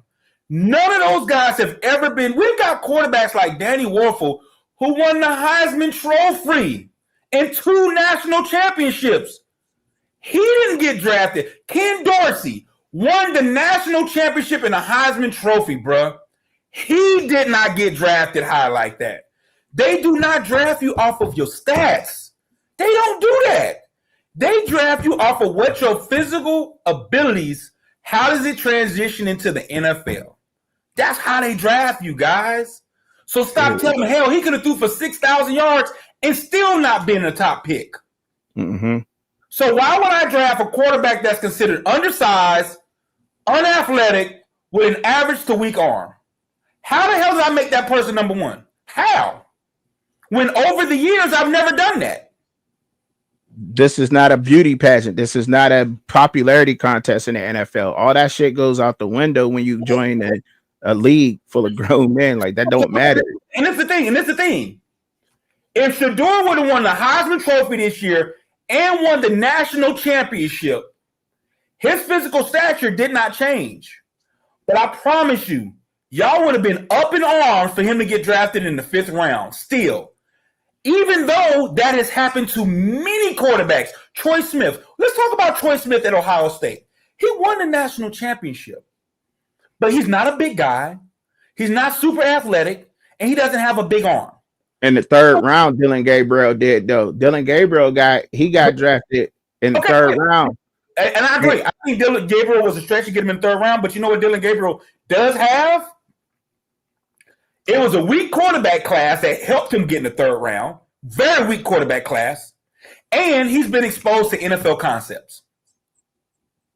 So when he went on the whiteboard, he might have dominated that shit. You understand? He's been a good to great quarterback at 3 different locations: at UCF, at Oklahoma, and at Oregon. That's the same shit that got your boy drafted #1. The fact that he dominated at his first school, at Washington State, and in Miami.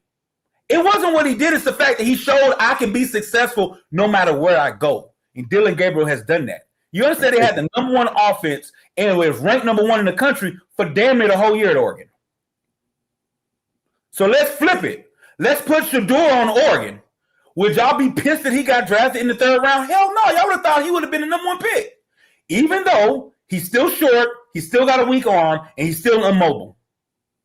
But he had the same O-line. See, that O-line shit kills me, Bucket, because it's the same O-line that y'all had that's been there when they blew out UCF. It's the same offensive line. No, I'm gonna kill him. I'm gonna kill him on this one. Shedeur had the best O-line in the country 2 years in a row at Jackson State. And guess what Shedeur did? He had a 1,000-yard running back, but guess what he still did? He still got sacked more than anybody in the country. In the swag.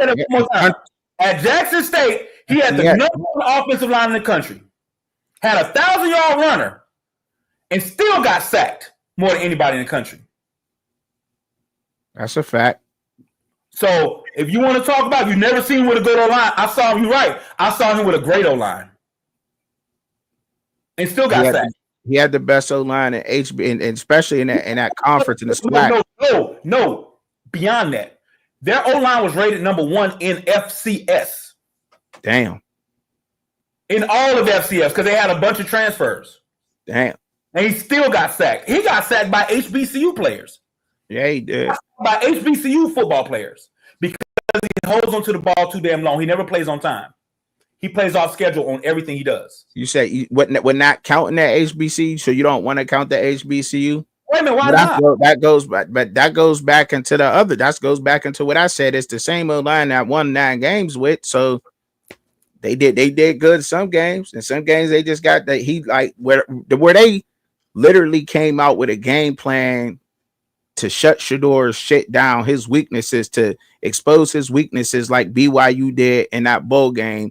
He looked bad, bro, and that's the thing that some of us out there not willing to accept in this whole thing. You got to look at that and go back and watch those games that y'all lost. Go back, little Bucket. Watch the games you won from last year, and go and watch the games that you lost. A couple games you lost, and watch how the defense reacts, and watch how they attack his weaknesses. Oh, I got no talking about, bro. Since we're not counting HBCU, so you can't pick and choose when you're going to use it. If we're not counting HBCU, he's never won a game. He's never won a game where the team he played went to a bowl game. Since we're not counting HBCU, he has never won a meaningful game in his entire career. Never. Think about what I just said. He has never beaten a team that was top 25 when the season ended. He's never beaten a team that has even gone to a fucking bowl game. See, now you teeter in the line to where you sound like a hater because you're speaking facts. But you're speaking facts. You know what I mean? I'm not hating. I'm telling you shit that matters. Thank you. What I'm telling you is, if I give you his criteria, since we're not counting HBCU, he's a guy that has high stats, that doesn't run an NFL offense, that's considered short. He has an average to below arm. He's not mobile, and he's never won a meaningful game in college. What the fuck does that sound like? What round does that quarterback sound like? The undrafted rookie free agent he sure gets hit a lot, but his pocket presence is below average. He's a tough guy. He gets hit a lot because he has bad pocket presence and his O-line isn't very good. That don't sound like to me, Alpha, that if we're not talking about a Sanders, you're talking about a quarterback that might not even be picked. If we're talking about Leroy Jackson, I promise you, bro, he's going to have a problem even getting drafted. There you go. That's what I'm saying. Like, that's what I'm saying. So, and look, man, see, we sticking to the facts here. This is not an emotional conversation at all. This is facts. This is Right. just the facts, man. You know what I But mean? And qualities. He's a very tough kid. He has accuracy, but this is where it gets problem. This is where it gets a problem. Everything that you say positive about him, he's the cause of that positive to make it negative. He's a tough guy because he holds on to the ball too damn long. And he's very accurate when 60% of his plays are bubble screens and crossers.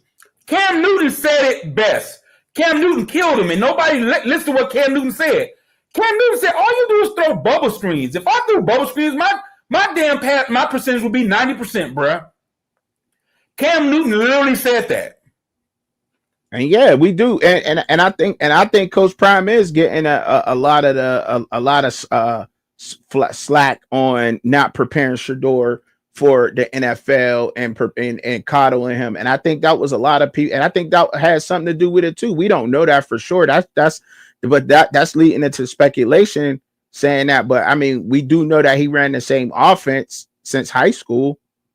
And there's been a lot of people that's been saying that outside of me. I don't even want to say that I've been saying that for the longest, because we've heard a couple people from Texas that live in the state of Texas that actually got to see or report on Shedeur talk about how he's running the same offense at Jackson State as he ran at what was the name of the high school that he went to? Trinity High School, Jackson State, and Colorado. He ran the same offense, and Lil Bucket, nobody really wants to talk about the fact that I think when I said he damn near admitted to the world when he said that he didn't like Sean Lewis's offense because it had option routes. Well, you run a lot of those in the NFL. Exactly. You run a lot of those choice routes in the NFL. That helps with recognizing the different coverages. Because if you got a cover 2 or cover 3 or corner sitting in the flats or however, those option routes help. Your receiver knows he has the option to break left, break right, or just go down the seam. And a quarterback has to know, depending on reading the defense post snap, should I throw the in, the out, or the seam ball, or whatever it might be. Down. Correct. Yeah. You're right. So this is another. So just like you just said, he's been running that offense since middle school, bro. That's why he can have 5 different offensive coordinators and the offense looks exactly the same. It was never their offense. He can have 5 coordinators and you don't see no difference. Yes. Sean Lewis' offense looked just like Sherman's offense. And if you tell me it did, you lying like a mug, bro. There was no difference in what that offense looked like compared to damn Sean Lewis. It was the same one. That's what Lil Bucket said. Lil Bucket said, I live in Arlington. I went to Trinity Games, trust. He ran the same offense. I didn't recognize it until the first year at Colorado. So that's the problem. Why as I'm an NFL team, I know you like Shedeur. I don't care nothing about Shedeur. I care about finding the best players. You know, I could draft a D lineman too. I don't have to draft a quarterback. I could draft this running back out of Iowa. There's so many different players I can draft. So why am I drafting a guy that physically is below par for what most quarterbacks in the NFL are? I'm going to say it again. He's short, he's not athletic, and he has a below to average arm. And you tell me he only runs one type of offense that don't look nothing like what we're going to run. He don't even go under center. I got a stat for you. I got this from a scout. Now, this is gangster. I put it in the Discord. Shedeur Sanders, if you take away kneel downs and sneaks, while in college, under center, he has had the lowest QBR of any quarterback in history in Power 4. He has never, hold up. Every time under center, he has turned in either to a turnover, a sack, or an interception, and he has never completed a pass under center. Think about that. Think about what I just said. He never completed a pass under center? Never. Wow.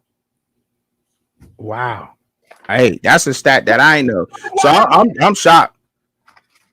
And that's the thing. Like Prime, he did a big disservice in not preparing him for the NFL. Big what? Damn.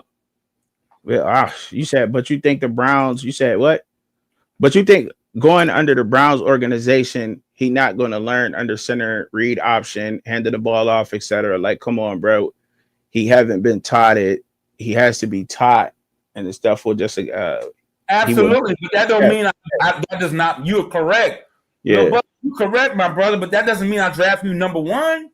That don't yeah, mean I draft you my third pick in the draft, and you yeah, can't do this stuff. yeah. I draft you where I draft you later on. You're a project. Everything you just said right there tells me that you are a project. Period. The reality is you need to probably be on practice squad so you can get all the reps at practice. Because if you're one of the top three, you're not getting reps. At least on practice squad, you always the show team, and you get comfortable with playing under center. There you go. And there you go. And that's why he didn't go in the first round because of that. So you really answered it first. And then nobody's saying that. I think he got to go to the Browns, and I think he will be a successful NFL quarterback. I do. I'm rooting for him to be successful in the NFL. But He might have to take everybody's not drafted and goes in straight to a team and becomes a Pro Bowl quarterback the first year. Hell, Pat Mahomes even had to sit a year. Most quarterbacks take their time and learn the trade, and they humble enough to just be on the practice squad, then be the backup. Somebody goes down, get an opportunity. He might not be good to the next team he goes to. Like Daniel Jones. Daniel Jones might be a monster at his next team. Shedeur, this might not be the team he ends up being good at, but this might be the team he learns how to be good. There you go. And he a meal ticket. He a meal ticket to the Browns. So best believe they're gonna keep his ass around, whether it's on practice squad or nothing, because they make it up. If it becomes too much of a headache. If it becomes too much of a headache, and they feel like they made their money, they did what they had to do. Then or if they draft the number one quarterback, a first round quarterback next year, I'm pretty sure. I'm pretty sure your boy Coach Prime, man, just let my boy go. He ain't gonna be here. Let my boy go. If he's on practice squad and they still draft a quarterback in the first round next year, he's gonna ask to let him go. Just let him go. Let him go somewhere else. Yeah, it's a crazy situation. It's been going on, but I don't see why a lot of people out there just don't understand the facts and look at it a different way. You got all these crybaby ass millionaires out there talking about all this and that, and I kind of went into a whole rant about that earlier. But they got hold up. He's talking about Archie Manning. I got you. You understand they got like 3 or 4 quarterbacks that they consider better than quarterbacks this year. They consider a couple of other quarterbacks, not just Archie Manning. Archie Manning is not the only one. They like the kid out of LSU. They think he's a really good quarterback. Whatever called Nussmeier. Yeah, Nutmeyer. They like the kid that was at USC that's now at Miller Moss? Is that his name? Yeah, Miller Moss, yeah. They like Miller Moss. They like his stature. They like how he throws the ball. They also like the kid out of Penn State. Drew Aller. Yeah, they got some other quarterbacks, guys. It ain't just Arch. Yeah, there's a few out there that they think that's gonna be nice. And they got the size too. Yeah, they got the size, they got the arm. They play in that type of weather. They play in those type of conferences. Yeah. Mm-hmm. Dude, them dudes 6'4", throwing the ball. This class had a bunch of small ones. The only one that wasn't small was Will Howard. You know who else did horrible in college that I thought who was I was hey, yo, when the Colts draft Anthony Richardson 4th overall, I was like, what are they doing? At first, I was like, who is that? And I knew he was in the SEC, but I'm like, what?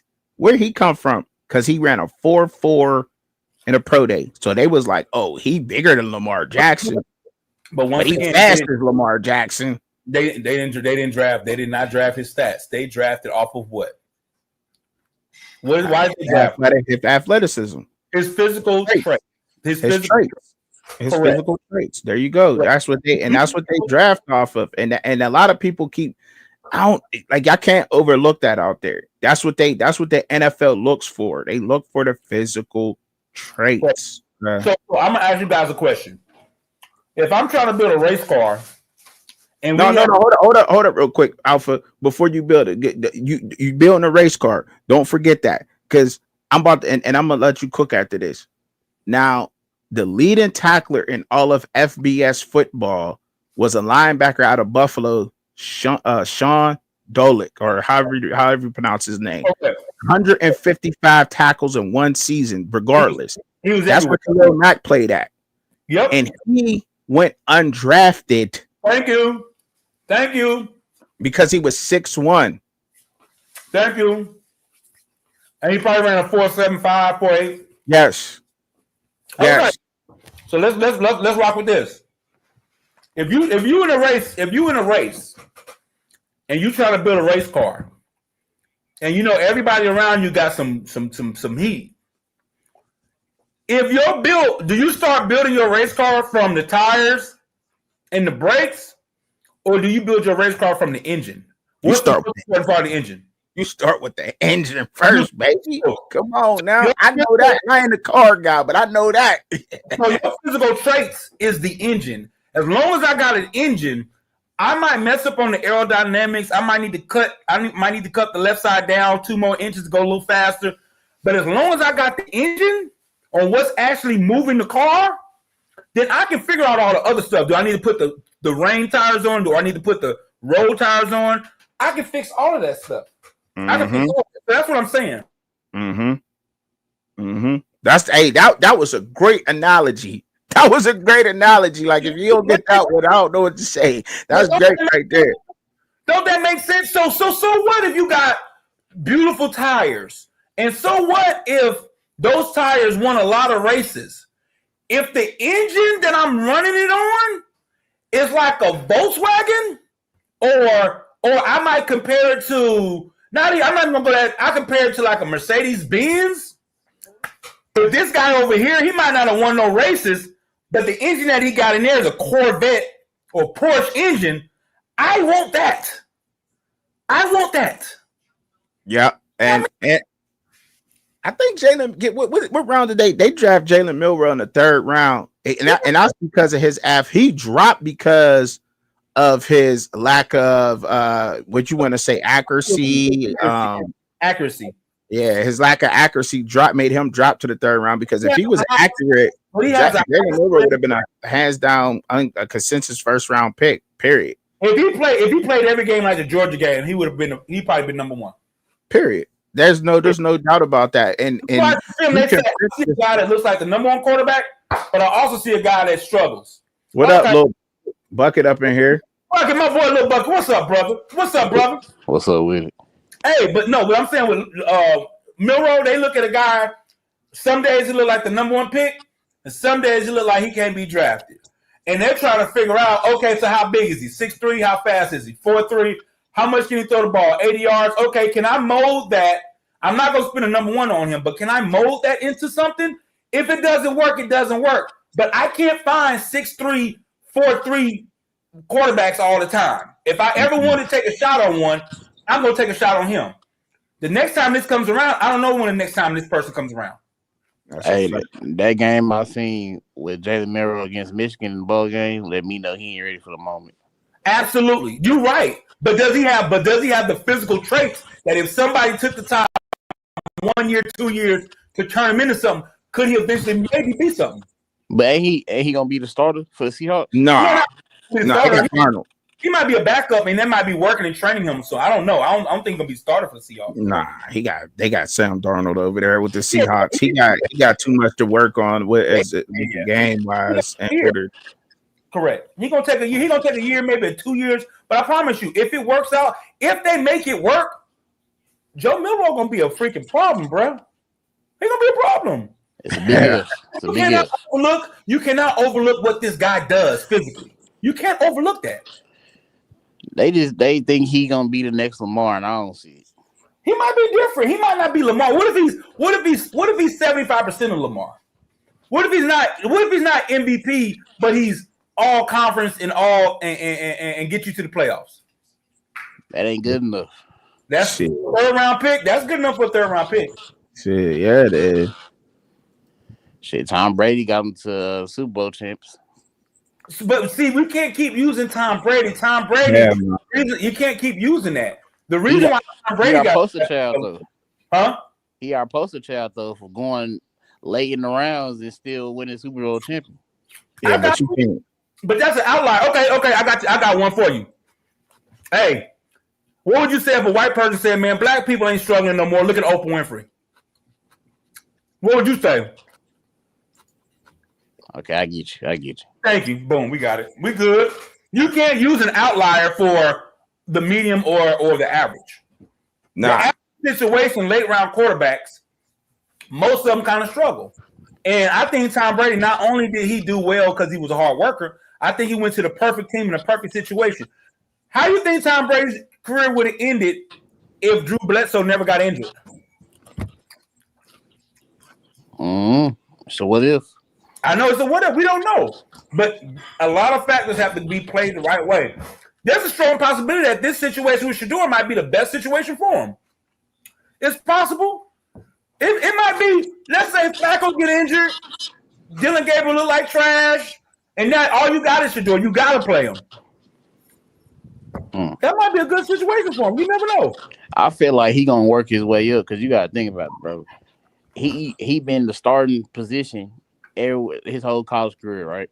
His whole high school career, right? Correct. Ever since he's been playing quarterback, he's been the starter. Correct. He ain't really had to work for them, but we seen him work though. Like he ain't afraid of hard work. You feel me? How do we know when you say that? Okay, when you say that, give me the reasons why you say that. I mean, look at him now. They went 9-4.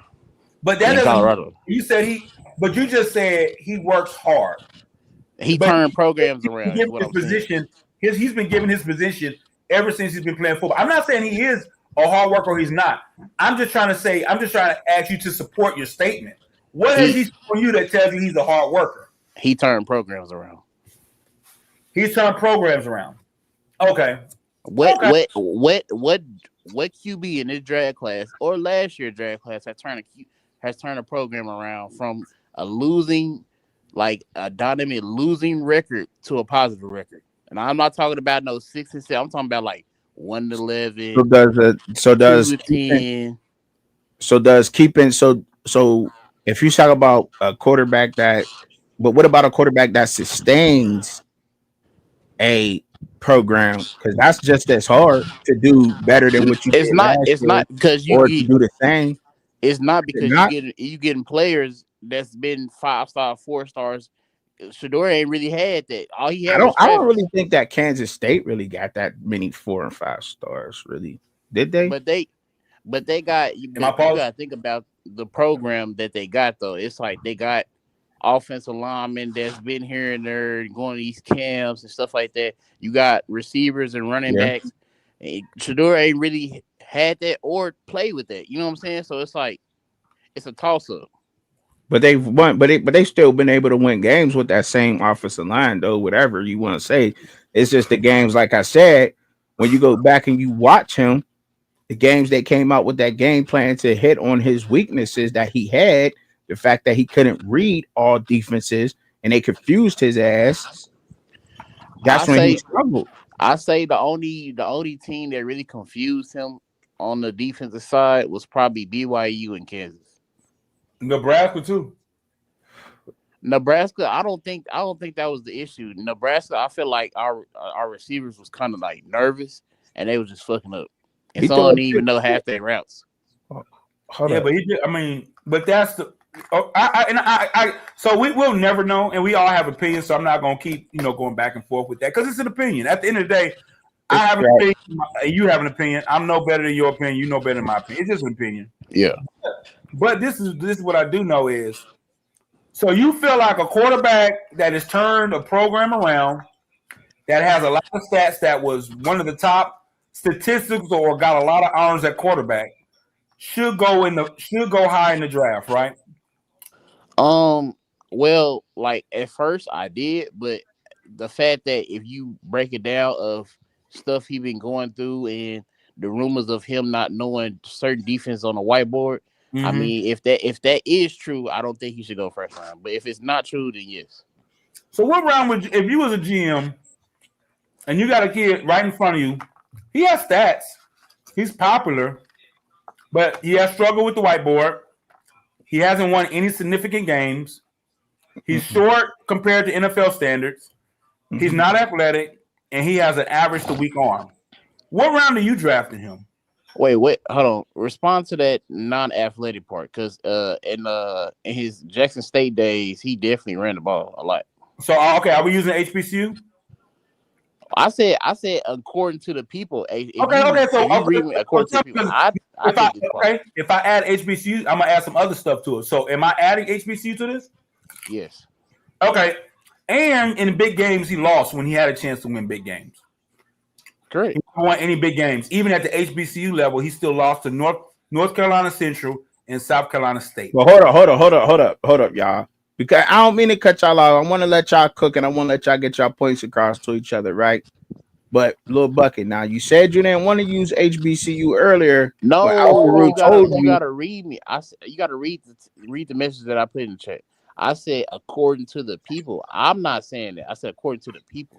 Well, even if the people was looking at Jackson State, then you got to take into account that he had the best offensive line and he still got FCS, but was still the most sacked quarterback in the nation, according to the people. If we're referring to the people, like how you say, now that is a fact. So you can't use the offensive line when you making that argument. When you making an argument about the offensive line, you can't use that if we talking about according to the people.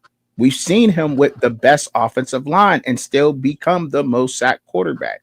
But we seen him be athletic as far as running the ball, getting out the pocket as well. Yes, we have seen him athletic enough in college. We have seen that. But we can't say he not athletic. Like no. We've seen spurts of him getting out the pocket. No. We're not saying he's Tom Brady. No. I don't think anybody's saying he's Tom Brady. But that's what y'all be making it seem like. No. But you got to understand everything that we talk about. I think he has a strong arm compared to any 5-star quarterback. But if I'm comparing him to NFL players, he doesn't have a strong ball. So it's all comparative. Okay. He has the ability. Hold up. He has the ability to scramble. He has the ability to even get you a first down. But if I'm comparing them to the athletic quarterbacks that are coming out, the Jackson Darts, the Cam Wards, the he's definitely faster than Jackson Dart. Ran like a no. He's definitely faster than Jackson Dart. I don't know what film. No. Who's faster than Jackson Dart? Wait a minute. Did you just say Shedeur? Have you seen Jackson Dart play? Bro, he has bricks on his feet. He is lazy. He has lazy feet. Thing. See, if he would have ran the 40 with quarterbacks, that would only have. Wait a minute. Have you seen? You know they compare Jackson Dart to Josh Allen. Jackson Dart runs the ball. That's one of his qualities. He runs the ball. Bro, he has bricks on his feet, bro. Well, that's an opinion, but the facts are Jackson Dart. If he has bricks on his feet, then Shedeur has mountains on his feet. No, sir. If you're comparing Jackson Dart running ability to Shedeur, Jackson Dart in the SEC has run 20, 30-yard plays. Jackson Dart had the same similarities as Shedeur, taking unnecessary hits. Hold up. Jackson Dart ran a 4.63. Your boy's not running that. Shedeur's not running a 4.6. What do you think Shedeur running then? I think he runs about a 4.85, 4.95 to 4.85. Just stop, bro. I promise. Have you seen him run? Have you seen him run? I promise you, I've seen D tackles tackle him. We've seen him run. Can't find nobody open. He take unnecessary hits just like Jackson Dart does. We've seen him run. Yes, I've seen. No. Hold up. You can go off. You can go off the Baylor game. He outran D tackles. Jackson Dart takes unnecessary hits when he's running downfield. They say he should slide or get out of bounds. Jackson Dart, instead of getting out of bounds, he turns it up and tries to run the DB over. I agree with you. And it don't work. No. He has run people over. He got highlights of people running people over. What are you talking about? He literally, his biggest highlights is him running over 3 people against, I think it was Georgia. You think that's going to work in the NFL? No, it's not. That's why they told him stop doing that. But he has the ability to do it. That's what I'm saying. Okay, so if you going off of that scenario of telling him to stop doing certain stuff, what you think they're going to tell Shedeur? Not to do certain stuff, correct? No, they're going to tell Shedeur to throw the ball out of bounds. And what you think they're going to tell Jackson Dart? To get out of bounds. All right, then. So what's the argument here?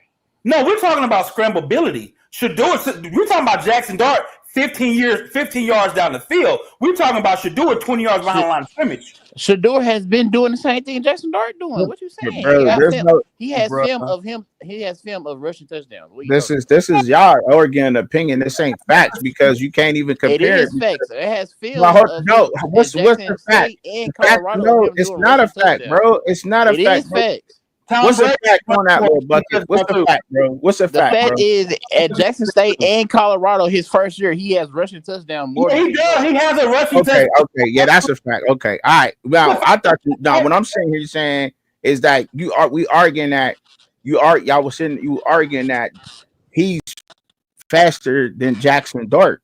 I thought that's where that came from. I thought this is where we started at, is he's faster than Jackson Dart. No, I know. The whole argument was we making the athletic ability of Shedeur of he just sits in the pocket and he can't run out of bounds, run a first down, or run up the field. Like he can't do none of that. Like So he do just they super label? slow. Do they label Shedeur a dual threat pass quarterback, or do they label him a pocket? No, They don't. I mean they labeled him as dual threat when he was at Jackson State. No, he's No, I'm not. asking now, bro. I'm asking, what do they label him now, Coach bro? What do Prime they didn't label? want him to do that though. I'm That's the asking. difference. All I'm doing is asking a question, Bucket. Do they label And I'm Shedeur? answering it. But they're not. You're not answering my question. You're telling me that Coach Prime didn't want him to do that. That's not a label. That's not a Okay, quarterback no, label. he Coach didn't. Prime, quarterback label isn't Coach Prime didn't want him to do that. That's not it, bro. I'm asking, Okay, they is didn't want him Shedeur to do. They labeled didn't a want him to do that. pocket So passer no, or a dual threat quarterback? Which one is he's a Shedeur pocket labeled? passer, but he has Right, he right, has bro. flashes of a dual threat. Hold on. Right, I got bro. something That's for you. all I'm saying, bro. That's all I'm saying. For you. So K Salters came into Colorado saying, instead of running for 1,000 yards, I want to throw for 4,000 or 5,000 yards. I promise you That'd be this. smart. If K, hold on, okay, I got you. If K Salters decide to throw the ball instead of running the ball, his label is still going to be a dual threat, no matter what he does. I actually like him to be a dual threat going No, into this what season. I'm saying is, he has shown you enough for them to say he's a dual threat, even if he don't run the ball a lot of Colorado. He's shown you I can do this. I can carry a team by just running the ball. I can win games by just running the ball. Yeah, I feel like if they, even though they statistically got better on the offensive line during the offseason, I feel like no O line with O line, K Salt still gonna run that ball. That's cool. So I got a question for you. Since the whole conversation is pretty much about Shedeur. Knowing what you know or knowing what you heard, we don't know. Let's just say, I mean, I know, but you ain't gonna believe me unless you heard it yourself. So knowing what you've heard, knowing what you've seen, and knowing the history of football, you got many quarterbacks that run that offense that don't get drafted high. Most of them don't. That 5 wide, 4 wide offense, they don't get drafted high. They don't. So with that being the case, what round do you think would have been a justified round for Shedeur? Okay, so if the whiteboard is not true, I would say first round because he can adjust to the offensive line. I don't think nobody in the NFL can even sit pretty in a pocket. That's number one. So he already accustomed to getting out that pocket and making a play. But if the whiteboard is true of the rumors, I say late second round. Okay. Mm, No, that's what? it's an opinion. It's an opinion. It's an opinion. It It's can't be opinion. right or wrong. It's just an opinion. I was just curious where you were. I was curious where you were with it. And I broke it down of what I'm saying, my opinion. So does it matter to you that he has a average to weak arm and he's considered short for NFL standards? Does that matter at all? Average to weak arm, explain that. Average to weak arm meaning for deep balls, he underthrows deep balls. For most of his routes are bubble screens and crossing routes. He rarely throws a comeback. He rarely throws a dig route. He may throw a post and catch someone slipping. Not saying he can't throw that, but Shedeur Sanders is not a 75-yard type of arm. Is that because of the? Is that because of the coaching, relative to or the is that top because of? quarterbacks? No, I'm talking about when you watch games, his deep balls most of the time are underthrown. He either gets pass interferences or the person catches it and got to stop for it, and then they get tackled. That's what I'm saying. I understand that, and I agree with that part. As other than I said that like the end of this year, I said that. But do you think that's because of coaching, or do you think that's because of him? I think that's because of him. I've never seen him throw a deep ball that made me say, "Oh my God!" Even the Hail Mary. The Hail Mary was only 53 yards. He has deep ball film, but I mean, and it's accurate as well. But but I'm talking about compared to the arms. We're comparing them to the rest of the talent in the draft. We're comparing them to everybody that throws a ball. We're not comparing them to human beings. To me, he got a strong ass arm, but compared to an Anthony Richardson or a damn Caleb Williams or a freaking Jalen Daniels, he don't have a strong arm. Nowhere near their arm.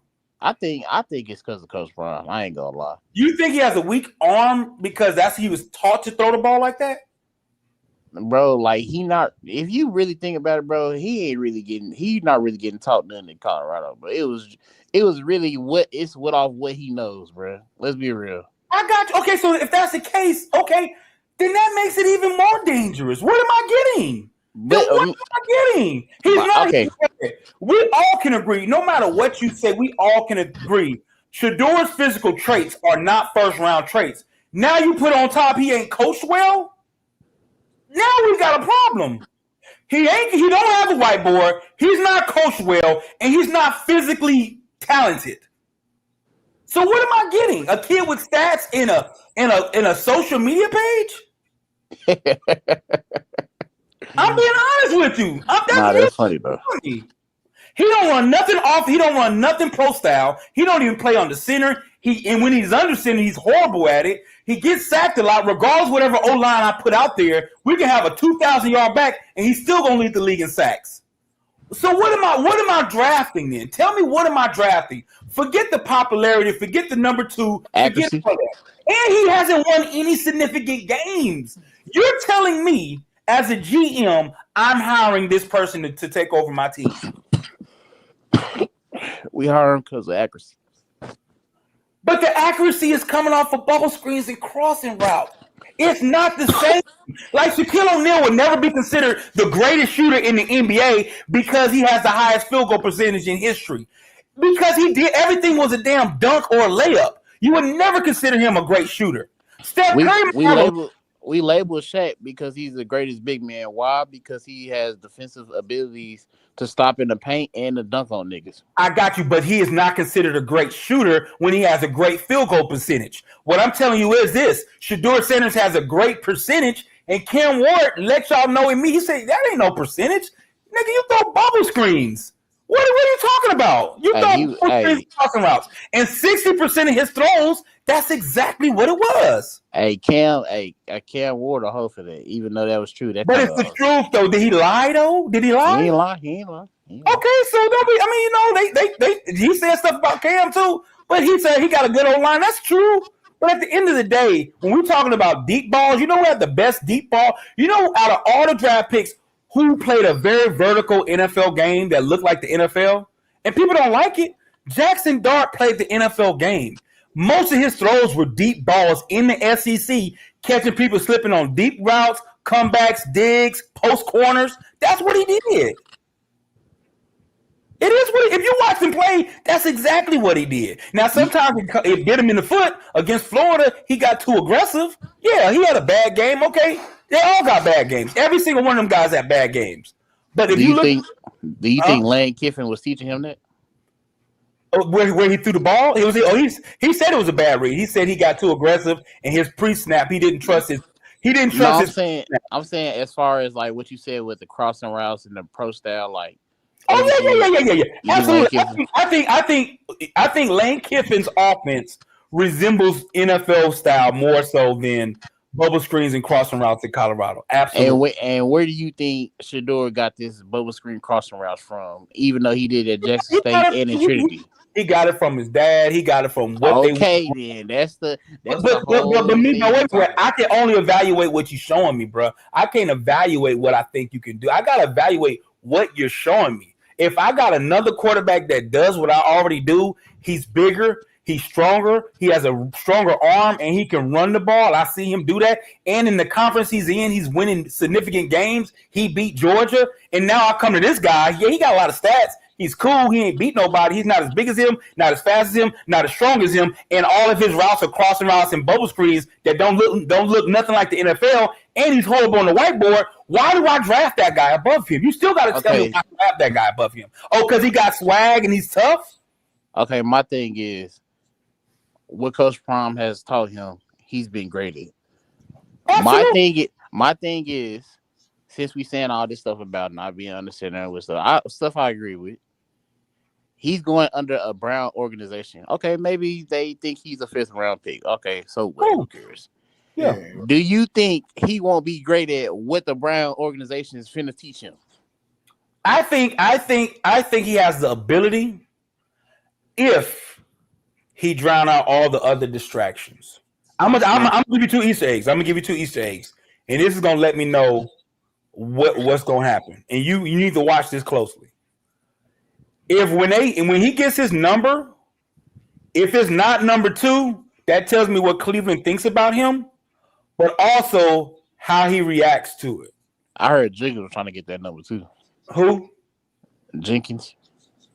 So what the hell are they selling? Are they actually selling this 00 number? I know this ain't got nothing to do with it, but that's actually what they're selling, Sanders 00? No, those are pre-sale. It's pre-sale. So once the number comes, then you'll get the number that he has. It's just okay. Yeah, because in the Browns, whatever channel they got, whatever they was filming, Kenny Pick was like, what jersey number y'all want? And Quishon said number 2, so that's gonna be a tough one. Well, what draft pick was? What number was he? What draft pick? Quishon number 2. Third round. Third round, maybe. Okay. Well, traditionally he gets the number. That's what normally happens. Kenny Pickett said we're gonna say that number for through 5 and 2 for quarterbacks. So I mean, it depends on the coach. I think he's the second rounder. I think Junkins when he the second round draft pick, the running back. I think second round. Yeah, I think he was. Yeah, I think he was second round because Henderson went right after him, right? Mm-hmm. Yeah. So this, I think he can. I think he has the ability to. I ain't gonna lie. I think Cleveland out of all the teams was the worst team for him to go to. Forget how they feel about him. I just think that conference is a tough conference. I think the weather is a bad conference. I think the defenses are very tough. I think the organization is just bad. They really just needed a quarterback because the Browns beat the Ravens last year. So it's really a quarterback situation. Yeah, and they give the Ravens problems every year. Even years where they have bad teams, they give the Ravens problems. They just familiar. They're familiar with each other. We all familiar with each other. They're familiar. They're definitely familiar with each other. Hell, yeah, they just had a QB situation. Pittsburgh beat the Browns twice. The Ravens twice. Didn't y'all beat them twice this year? Pittsburgh? I think we got them once. Yeah, I mean that conference is gonna learn how to beat each other. They just know how to beat each other. But when you step out of that conference, that conference gives people fits. But what I'm saying is, I think Cleveland was I just think it was a bad situation. I just think it's a bad situation. But I'm gonna be honest with you. I think the best thing for Shedeur, but people are not gonna like it. The best thing for Shedeur will be whatever reps he get, learn the NFL game. And, let me give you the next Easter egg. I'm gonna give you one more Easter egg. When the rookie camp is over with, if Shedeur stays down there and gets on in the film room with the coaches and learns the NFL game, because that's what's gonna slow him down. Like, stay there. Don't be on social media. Bucky, don't follow me nowhere. I'm gonna stay in Cleveland. I'm gonna work from now until preseason, until training camp, and I gotta get this stuff down packed. If he does that, I think Shedeur might come back and light them up. But if rookie camp is over with and he's back in Colorado or he in Miami or he working with quarterback select and doing all that stuff, bro, come on, bro. No. I'm just saying, because right now quarterback select can't help you. You don't need quarterback select got Cam Ward to the first round. No, I'm saying right now Shedeur doesn't need quarterback select. He needs film session with the offensive coordinator and the quarterback coach at Cleveland. Would you agree on that? He's not trying to get drafted anymore. He's trying to make sure he knows the plays. Wait, during the off season, like on the off time, you can't be with them, right? No. You can. No. When you got off season, you can come on. Absolutely, you get to. But that's what I'm telling you. Or the smart ones, and I'm talking from experience. bro, the smart ones, you stay down there and you get the playbook, you train down there, you get used to the people in the office, and you work your butt off there. So when you come back, you know every freaking position, every route. You work with the wide receivers that are there. That's if you're somebody that's like, man, I'm trying to make this team, that's what you do. I get you saying you don't want to see him in Miami on the yachts and stuff like that. Why you in Miami? Yeah, one more drop back on South Beach is not gonna help you make that team. I get what you're saying. Right, he better be hitting up Jerry Jeudy, seeing if Jerry Jeudy trying to catch a couple balls or run some of the offense with him when that time comes. But he took a step in the right direction. I ain't seen him really post nothing. That's the dude that be with Travis, that H Wood dude. He be posting all that stuff with Shedeur and stuff like that. I ain't seen Shedeur really posting. And so that's what I'm saying. If Shedeur stays in Cleveland and he disappears for a little bit, that lets me know he went dark 7. That means he's grinding. That means he's taking this shit serious. But if he's walking around the club with a Louis box of $1 million, I'm gonna be like, bro, what's going on, bro? And then on top of that, I think it was like 2 days ago. What was it like after that? That when he went to the school or whatever. Yeah, I seen him work out. And then I seen the H Bug dude post him in a hotel, like looking at a whiteboard and going over with QB Select. So I'm like, bro, he really locked in for real. Okay, that's what you got to be doing, bro. And I do think I got something for you, little bucket. I got something for you too, little bucket. I've been hearing all these people on all these channels. Let me tell you something, and I'm being dead honest with you. He might be small, but Dylan Gabriel ain't no hoe, bro. Ain't no hoe. Again, Dylan Gabriel ain't no hoe. Dylan Gabriel can play football. Shedeur play football. Yeah, I agree. This is what I'm saying. I agree. But two things can be correct. Shedeur can play and he can play. Too many people I've been hearing online, they totally disrespecting this kid. I'm disrespecting him too. I think this motherfucker has beaten Texas. He's beaten Ohio State. This motherfucker's won a lot. He won a Big Ten championship. Yeah, I know all that. Yeah, he can play. But he had a great team too, though. Let's be honest. But it don't matter. No matter where he's been dude in quarterback competitions. When your team hit on all cylinders, yeah, you gonna look good. Shedeur team ain't always had all cylinders. But I mean, looking at the game that he lost against Kansas. We talk about team sports though, bro. Like I kind of don't really fuck with that argument because you can't fault a player for playing on a good team, bro. You cannot fault. I'm not saying that, but his team has hit on all cylinders though. But it's a team sport, though. It takes a team to play as a team. It's a team sport. This ain't tennis. I don't care what you ain't ran 12 personnel or don't you have a tight end, bro. You ain't gonna be all that good, bro. Okay, I got a question for you. Would you agree that Colorado should have ran the ball more? We've been saying this shit for last week, right? Right. Let me hold on. I'm gonna answer that. I'm gonna answer your question. Hold on. I'm gonna answer that. Okay. So hold on. Let me answer that. Hold on. Okay. I'm gonna answer that, but I'm gonna answer this question first. Has or has not they whole running back fucking room been injury prone? Yes or no? Who's? Colorado. I'm trying to think. Did Charlie Anthony? No, but I think they got injured just like anybody else. I don't remember Hankerson getting injured. Dylan Edwards, did he have an ankle sprain for like a half? Oh, you talking about 2023? I'm talking about last year. I'm talking about for 2 years. Our argument has been they should run the ball more, right? Who was injured last year? Really, they need to run for yards, but they just need to run it more. They just need to run it more. They had Micah, Charlie, Della Hayden, Isaiah Gustav. Yeah. But all of them was injury prone, though. Except for Isaiah. Isaiah's the only one, but I mean, you can take as much. Charlie was a starter. He didn't get injured. Bro, come on now. I hope you ain't one of them, bro. Stop, bro. No, I'm not anything. I'm Go ahead. You good, Alpha? What happened? We ain't finna bring up no Charlie now. Come on, bro. He must have got a call or something. Man, Charlie, man, the running backs, they got good backs, man. All the backs, they could have ran the ball more. Can you hear me now? Yeah, go ahead. My bad. No, I agree with you. I don't think he has the talent of those guys, but we're just talking about just calling running plays. That's all we talking about They had games where they ran the ball 5 times. We're just talking about running the ball a little bit more. Coaching. I don't expect them to turn into Michigan, but this reason I'm asking that question is because of this. The quarterback, especially in Colorado system, has the goal for anything. He calls and does anything he wants to do. So if you feel like Colorado lost games because they wouldn't run the ball, then you have to put that on Shedeur because he would not run the ball. That's not the thing because we barely seen running. No, I'm not gonna let you get with that.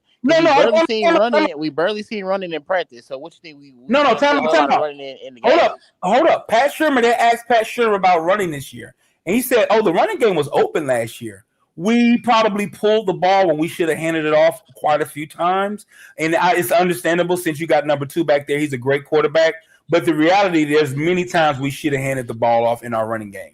But we decided not to. He didn't even run.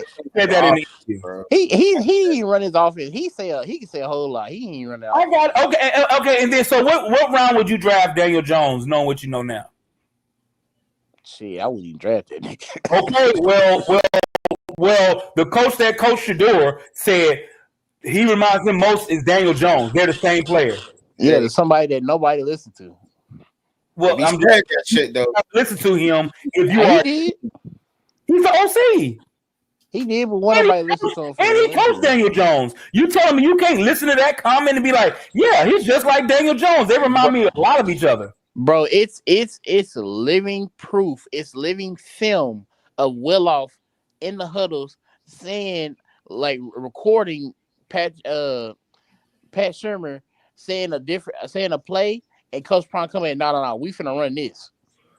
He does it all the time. And I agree with it. That's once again, I agree with everything that you're saying is exactly what I've been saying. None of those offensive coordinators ever ran any pro stuff because they didn't run their offense. They never ran their offense. It was his Pop Warner offense that they've been running for the last 10 years. Yeah, so I mean, Pat Shurmur can say the whole time that we had a run game, we can run the ball, we just can't because certain such and such. But let's be real, it's because of Coach Prime.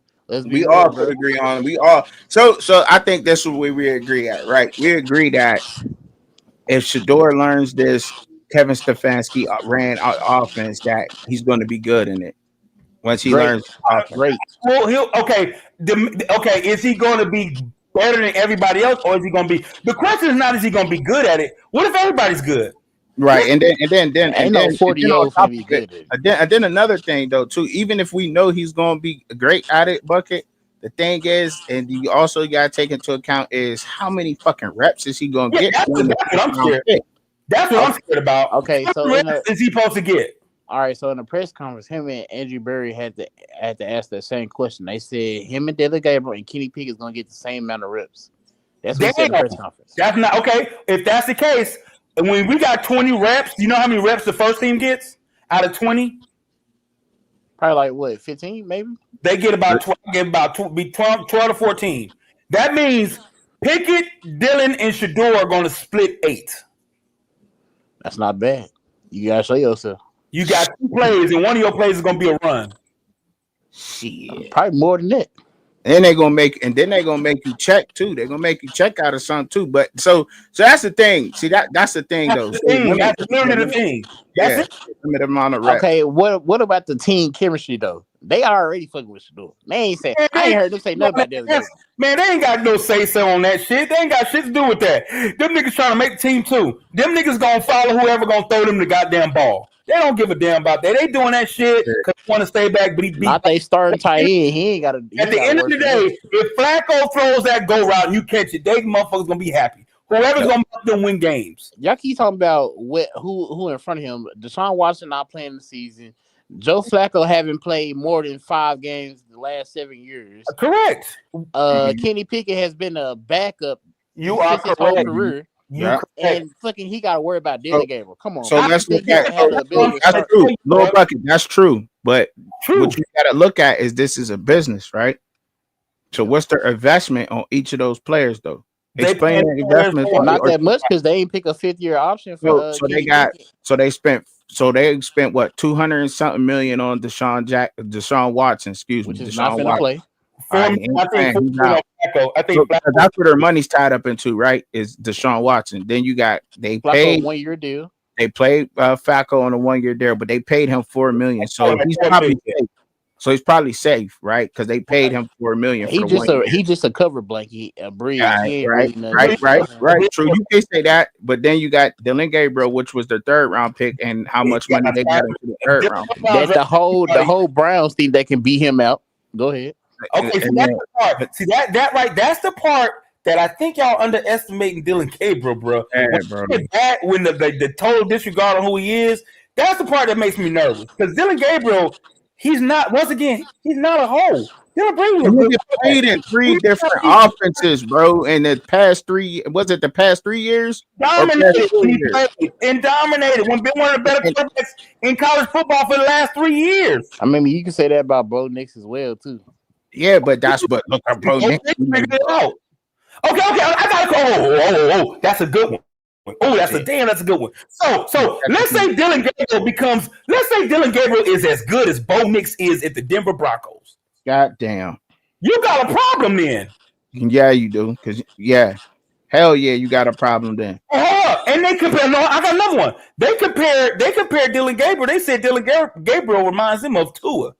If Dylan Gabriel is as good as Tua or a little bit under Tua as he is in Miami, you got a fucking problem then. And Tua got concussion protocols as well. So yeah, let's take that into effect. I got you, but that's what I'm saying. You got a problem. If Dylan Gabriel looks like Tua or he resembles Bo Nix, that's a problem for Shedeur. And Dylan, but and why is it why don't y'all like Dylan Gabriel? See, why don't y'all look at who people play? Like he played Ohio State, he played Penn State, he played you gotta go. It's about the system. I've been saying this for the longest. You push Shedeur under a system like the Browns or the Oregons, bro. You don't know how he will flourish. But because he's been running the same offense, bro. Because of Coach Prime, though. It's not because of him. That's what I'm trying to. That's what I've been trying to sit here and say, bro. Like he only knows how to adjust an offense that he's been running for so long against defense. I feel like he can adjust under the Browns as well. Don't say that. That's what I'm saying. He got to learn that though, bro. It's not hard. He wants that starting job. Bro, if it wasn't hard, bro, and if it was that easy, and we really don't know because they ain't really came out, then he would have been drafted higher, bro. He got everything else besides that. I'm not saying Bucket. He would adjust. I'm gonna say this: there's only a couple of things that I know that Shedeur is gonna be. That I know. Now I don't know if he can adjust to the NFL game. I know a couple of things. I know the routes that he throws that are shorter, intermediate, they're going to be accurate. I do know that. I've seen that. No matter what, that's going to be transferable. I know he's tough. He's going to take some shots, but I know he's going to get back up again. I know that. And I know Shedeur is going to look good doing it. That's all I know. Now, will he be able to adjust to the new offense? Will he be able to flourish like he did? Will he be able to just throw a simple check down and be comfortable throwing for 120 yards that game? I don't know that. Nobody knows that because that's none of those things he's ever shown.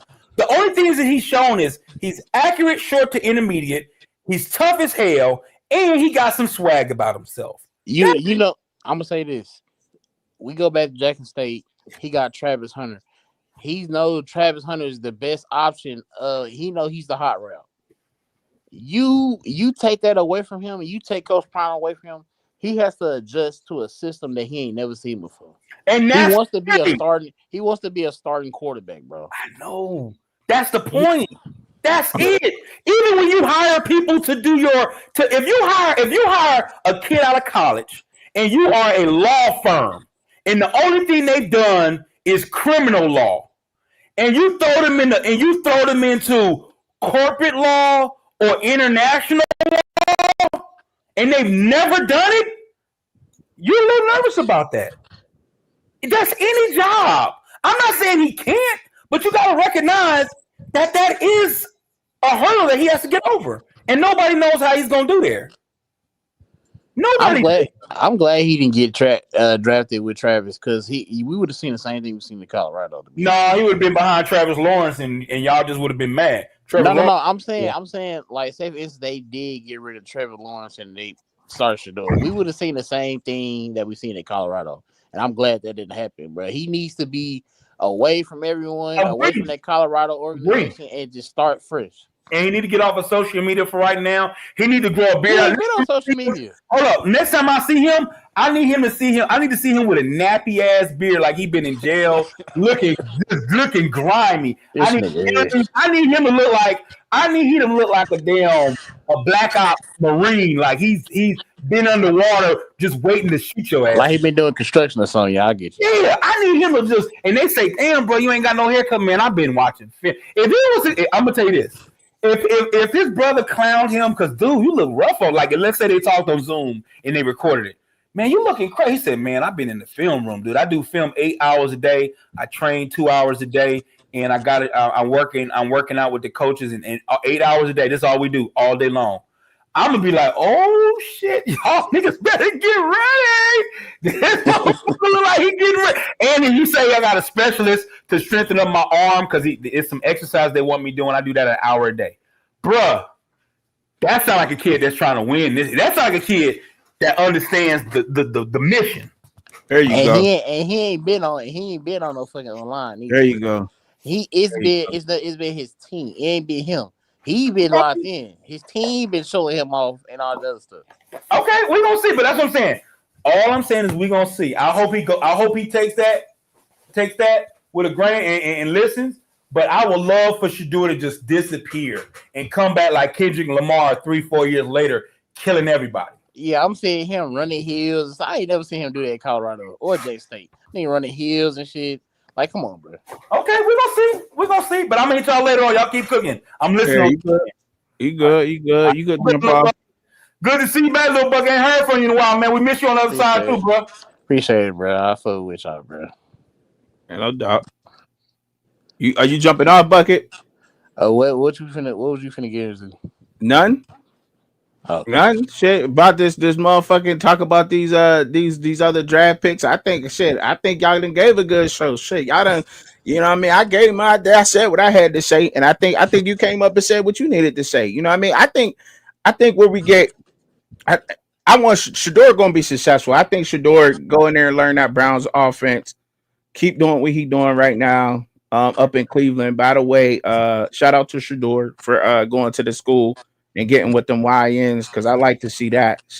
People talk about that, but they don't never be around them YNs like that. And he went up there to talk to him, even though, for real, you know what I'm saying? Even though, you know, a lot of people talk about it. They talk about this stuff that's going on, and that's dope. He went to the hood in Cleveland and did that too. So I'm not too far from Cleveland, by the way.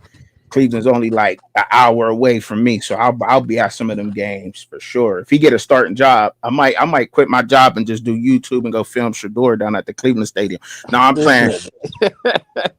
But I think I want him to be successful, bro. I want him to be successful in the system. It's just the facts and the people that I had to speak on earlier about the people that they just complain, but they ain't never really got no solutions to the problem. Like they just complain about shit, no solutions, don't want to make no changes to nothing. And when you can make changes to shit.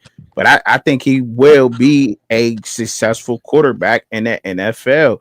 Now, what's successful to some of the fans out there? You can't measure that, because to me, I know the AFC North. So successful to me would be Shedeur getting the Browns 7 wins. That'd be successful in his first year as a starting quarterback for the Browns in the AFC North. That'd be successful to me. I wouldn't be mad at Shedeur for doing that. You know what I mean? Because I think he's going to get better and better as time goes on. And I don't know if people is going to be able to accept things like that because of the pedestal that they put him on. Like, you gotta, like, sometimes, you know, when we give somebody so much of great expectations, when they don't meet those expectations, we get mad and we get down on them, like, and the support goes down. Like, and I'll just say, like, just take it for what it is. He a 5th round pick. He got picked in the NFL draft. First of all, like, you go look at all the other 5th and 6th round picks, 7th round picks in the NFL, they was trying. Right. They was crying. They happy to because it's an opportunity to be on a roster. Like I'm not mad at he that he did that at all. Like period. So because I know when he once he learns this offense, I think he's going to be a elite quarterback once he learns the way 21 personnel is ran, 2 tight ends, and you know what I mean, and one back system. And That Browns heavily 12 personnel. Right, that's what I'm saying. And emotions they use motions a lot with David Njoku. Once he learns all of that until the defense, it's going to be a wrap. You know what I mean? He'll know his calls, he'll know his hot routes and all that shit because that's going to matter in the AFC North. Like, you know what I mean? And once he learns that, it's going to be he going to be on point. Getting his arm. It was all about getting his foot in the door. After I see him not go first round, it was like, bro, it's all about getting your foot in the door. I don't even care what round you get in, bro. Just get under that organization and work, bro. That's it. You know what I mean? That's it. But you know, just speaking on just some of the other things, and I gotta go into effect because we do know certain things that was going on, and we gotta address those, and we can't overlook those things, and we can't overlook the fact that what the NFL looking for. That's all I was saying. But I think Travis Hunter. I think he's another one of those dudes that we got put up on this high ass pedestal, like you know what I mean, like his expectations. Like, what's a successful season for Travis Hunter to have down there in Jacksonville in his first year? Are we expecting Travis Hunter to have 20 touchdowns, or will 7 touchdowns be enough for Travis Hunter for us in his first year in the NFL? Like, what was not Joe Burrow, Jamar Chase? What was his stats his rookie year? Woo. Jamar Chase is a lot bigger than Travis Hunter, though. Like, I know, but I mean, you gotta think. I mean, let's be real. The strength and conditioning at Colorado wasn't all that. Let's be real. Like the way Coach Swayze making these guys look now, you can tell that Coach Mo wasn't doing a really good job at. So he came out in 2021, right? So Jamar Chase came out 2021, right? Mm-hmm. So that's all right. So he came out 2021. So we gotta look at his 2021 stats for Jamar Chase. So let me get that pulled up for you real quick. And I ain't saying he's Jamar Chase. I just want to know his rookie stats. So I gotta pull up the 2021 stats. How the fuck I get to those, man? I think you go to all right there. I'm gonna say where? CL. Right there. It say CL. Right here? Yeah. All right. And then click where though. See, that's it says okay, 2021. All right. So his receiving 2021. So he had 13 touchdowns. He had 2 fumbles. He had 1 fumble. He had 1,455 yards. But that nigga's a different breed, though, bro. Look at him, bro. That nigga is tough, though. I ain't gonna lie. 6 foot, 200 pounds. Motherfucker look like a running back, bro. You know what I mean? What Travis is what? 185? What are you like up to 190 right now? Where he about? He probably 190. He looked bigger though. He probably 190. But yeah, all right. So that's what Jamar. So you expecting Travis Hunter to have a Jamar Chase like first season with the Jacksonville Jaguars? Keep it a bucket. All right. So look, is Trevor Lawrence healthy? Because I seen him with an arm sling. Is something going on with that or what? I don't know. I don't know too much on that. I gotta do my research on that. I don't like putting information out there that ain't really, you know what I mean. So I seen him in. I know he was injured last season. And I know the surgery was successful, and I know he was rehabbing and everything. They said he should be ready to go by the first game, though. So Trevor Lawrence should be starting. We know Travis is a starter, and they basically said he could do whatever he want. Like I seen it on the video with the GMs and the coaches. They said, "Bro, we letting you do whatever you want. You can play both sides if you want to." So in that case, I mean. Receiver wise, I can see him. He definitely getting over 500. That's number one. 500 yards. He definitely getting over that. Okay. As far as being 1,000-yard receiver, yeah, you want him to be 1,000-yard receiver. Go on and say it, bro. I do. But it takes into account of what else is on that team, though. You know what I mean? Like I just think that Travis Hunter, bro. I just think that we gotta like. Let some of these guys get acclimated. Now, Travis Hunter, I think once he He might turn on later in the season though, bro. He might struggle the first 4 games, or he might even struggle in a conference and then out of conference ball out, or ball out in the conference and struggle out of the conference. Cause you know what I mean, stats can be misleading. You can't all the time look at stats. You know what I'm saying? It's about certain teams and certain matchups and shit. You know what I'm saying? So to me, I think a successful season for Travis Hunter. Call me crazy if y'all want to out there. I think 5 to 7 touchdowns, and about 700 yards on offense for Travis Hunter, in his first year. I think that'd be a successful season for him in the NFL. Wait, you gotta say defense. What's the defense stats? Because His he play defensive defense. stats, I think that Travis Hunter, because they're gonna try his ass in the NFL for sure. Yeah, for sure. Um, I think shit, because I would say, because 5 interceptions, that's a lot in one season. Believe it or not, I think that's a lot for one season. So he ain't shit, getting if he can get, I'll say this: if he could bat down double-digit balls in his first, like pause, if he could get 5, 10 passes defended and 25 tackles in one season on defense, I think that's a good season for Travis Hunter coming in as a rookie. You know what I'm saying? I agree. You know what I mean? I don't think that's too much to ask for out of Travis Hunter on the defense side of the ball. You know what I mean? Like coming in as a rookie now, will he progress? Absolutely, because he's a football player and he got something that you just can't teach with football. So all he has to do is get acclimated to the system, like in the game speed and the size of the opposition. And then once he does that, like I think it's sky's the limit for Travis Hunter. I know he's gonna be a baller. I know that for sure. Travis like one of the ones like that, like money is not a factor to him. It's like football is like end all be all with him. It's like, you know what I'm saying? Like his IQ, his vision, the way he go about preparing his body, all the other stuff. Like everybody, I remember like I think going into his first year at Colorado, it was like, oh, he's too small. What he's gonna do at the Power 5 level, Power 4 level? What he's gonna do? He's too small. And I ain't seen him actually all season get bigger. Like bro, like he really want to be like one of the best in football. Yeah, so he definitely gonna be there. Like we definitely gonna be seeing Travis Hunter, but I'm just like I don't.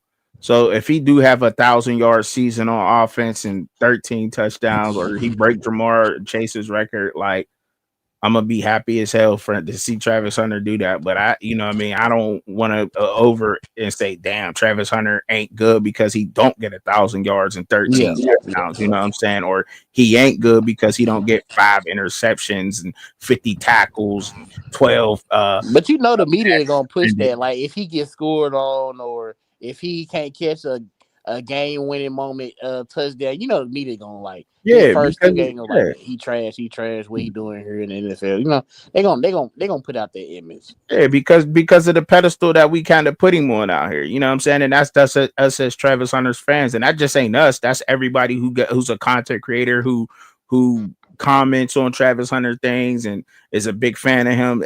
We put him up there to do that. So when it does happen, it's gonna be a big thing. Oh, it's a big thing. Travis Hunter got a ball caught on him in a game. Yeah. You know what I'm saying? Because and that all comes with it. It's a story now because of the pedestal that we put them on. We do this to these players. So sometimes though, bro, like that, and that's all I'm saying. Like, so don't think that Travis is going to be, you know what I mean? If he's not meeting these crazy ass expectations, that he's not having a good rookie season. You know what I'm saying? Because like I said, he may struggle the first 4 or 5 games, but then game 6, he got it together. You know what I mean? It may take him some time. So that's all I'm saying. But if it don't, then I guess we're expecting that because he does put the work in off the field, and he don't get into nothing off the field that's going to distract him away from the game of football. You said keeping it real. I haven't heard of one receiver or DB he played against. Oh, that's crazy. Travis Hunter. Travis Hunter. I think the Titans did grab. I don't mind. He got drafted. Alec Miner, whatever. That big nigga. Yeah, he got drafted from Stanford. He got drafted just because of Travis Hunter, because he the only one that ever gave Travis Hunter problems. So I know that's what he got drafted to the Titans for. He had to tackle DJ Giddens. Yeah, he walked down DJ Giddens. Remember, our linebackers, they couldn't foot with him or our defensive line. He had to go run him down. Yeah, they was wham blocking the shit out of Colorado though. That's why they had a very good blocking scheme together that On game me. for Kansas State. That's why that was. They linebackers, they getting caught up in the wash, the offensive linemen getting to the second level blocking. Like that shit was the catastrophe. He, So he was guarding the tight end on BYU as well. yeah, yeah. I mean, I think he'll be all right, man. I think he's gonna be all right. He got some time to adjust, man. Get used to them big ass bodies. I know he put on some weight. I think he about like 190 right now, if I'm not mistaken. Like um somewhere in there. He getting close to Jamar Chase size. He got to be there, and I think that's like the that's why the comparisons come in because that's where I think he wants to be is like 200 pounds come season.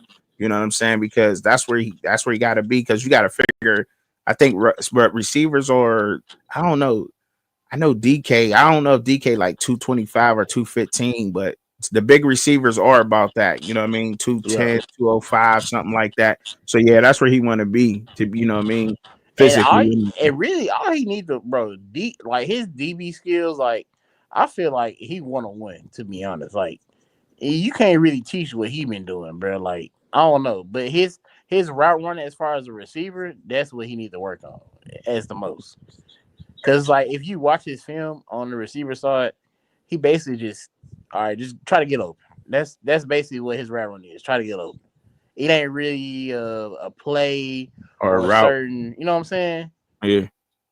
He get like that all gonna come with time. It's gonna be tough. The transition in the NFL playing both sides of the ball is gonna be tough. It's not easy. It's not gonna be easy because of the plays, the techniques, and everything. He got to remember shit like that. So, like, just that's my expectations for Travis Hunter. That's all I'm saying, and I don't think that's below the bar. I think that's about right for a rookie.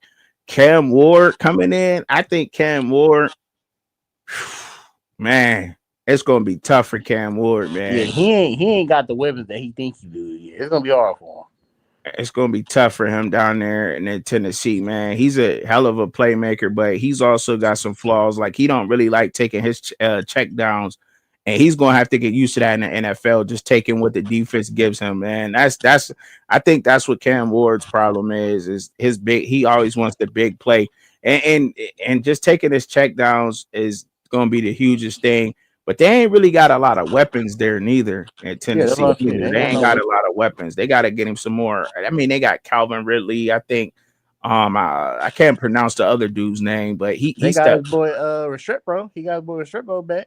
Restrepo came in as a what? Was he undrafted or seventh round? Yeah, he was undrafted. Yeah, undrafted. Like so, shit. He might be on the practice squad. He might not even get the reps with Cam Ward. I think he got there undrafted because of Cam Ward. So he got an opportunity, but. I mean, and he's not fast at all, so he's going to be probably a slot guy, which is a smaller slot guy in the NFL, which can be a disadvantage. So he got a long way to work up that way to get there. So you're looking at like what is it? It's not the Njigba, but damn Westbrook Akine Westbrook Akine. That's the receiver's name that stepped up for the Titans last year. He got him, Calvin Ridley, Alec Miner, to work with and not see, so we're gonna see what happens, and I think that's just the weapons around him. But we'll see what Cam Ward do. He got to be able to take that Don't check. They got Pollard as running back. Yeah, Tony. Yeah, they got Tony Pollard down there, and I can't. Who else they got? They got somebody else too, but yeah, they got Tony Pollard down there. And he really wasn't there though, bro. Like, just wasn't there. What's up, Bishop? What up? What up? What up? What do I mean? You know what I mean?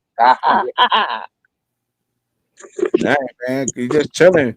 I was just chilling, just going through this list before I get on up out of here, seeing what they gonna do. Just trying to show all these other rookies. Like Ashton Genty going to the Raiders though. What you think Ashton Genty gonna do? Bishop coming in, man. Oh man, it's predicated on do they have enough on the line to open the holes? But if nothing else, I know he's gonna definitely show out because he's built for it. But even if that's what I'm saying, but even if they don't have everything on that line together though, he probably will have a maybe, I don't know for sure, but maybe a little lighter box, seeing that Brock Bowers is there and could I feel open like up the thing. I feel like they're gonna use Genty like they use Alvin Kamara, like But get him in space.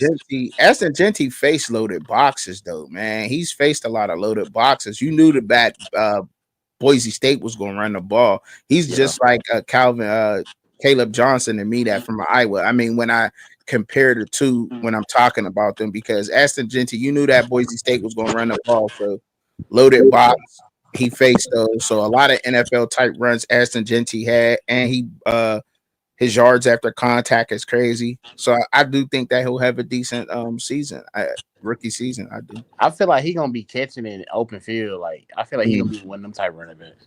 Okay. Because you put him in space, like he gonna flourish in space. All right. You agree with that, Bishop, or disagree? You got anything to say to that? Add to that, Bishop? No, I totally agree. More so, he's built for the NFL game.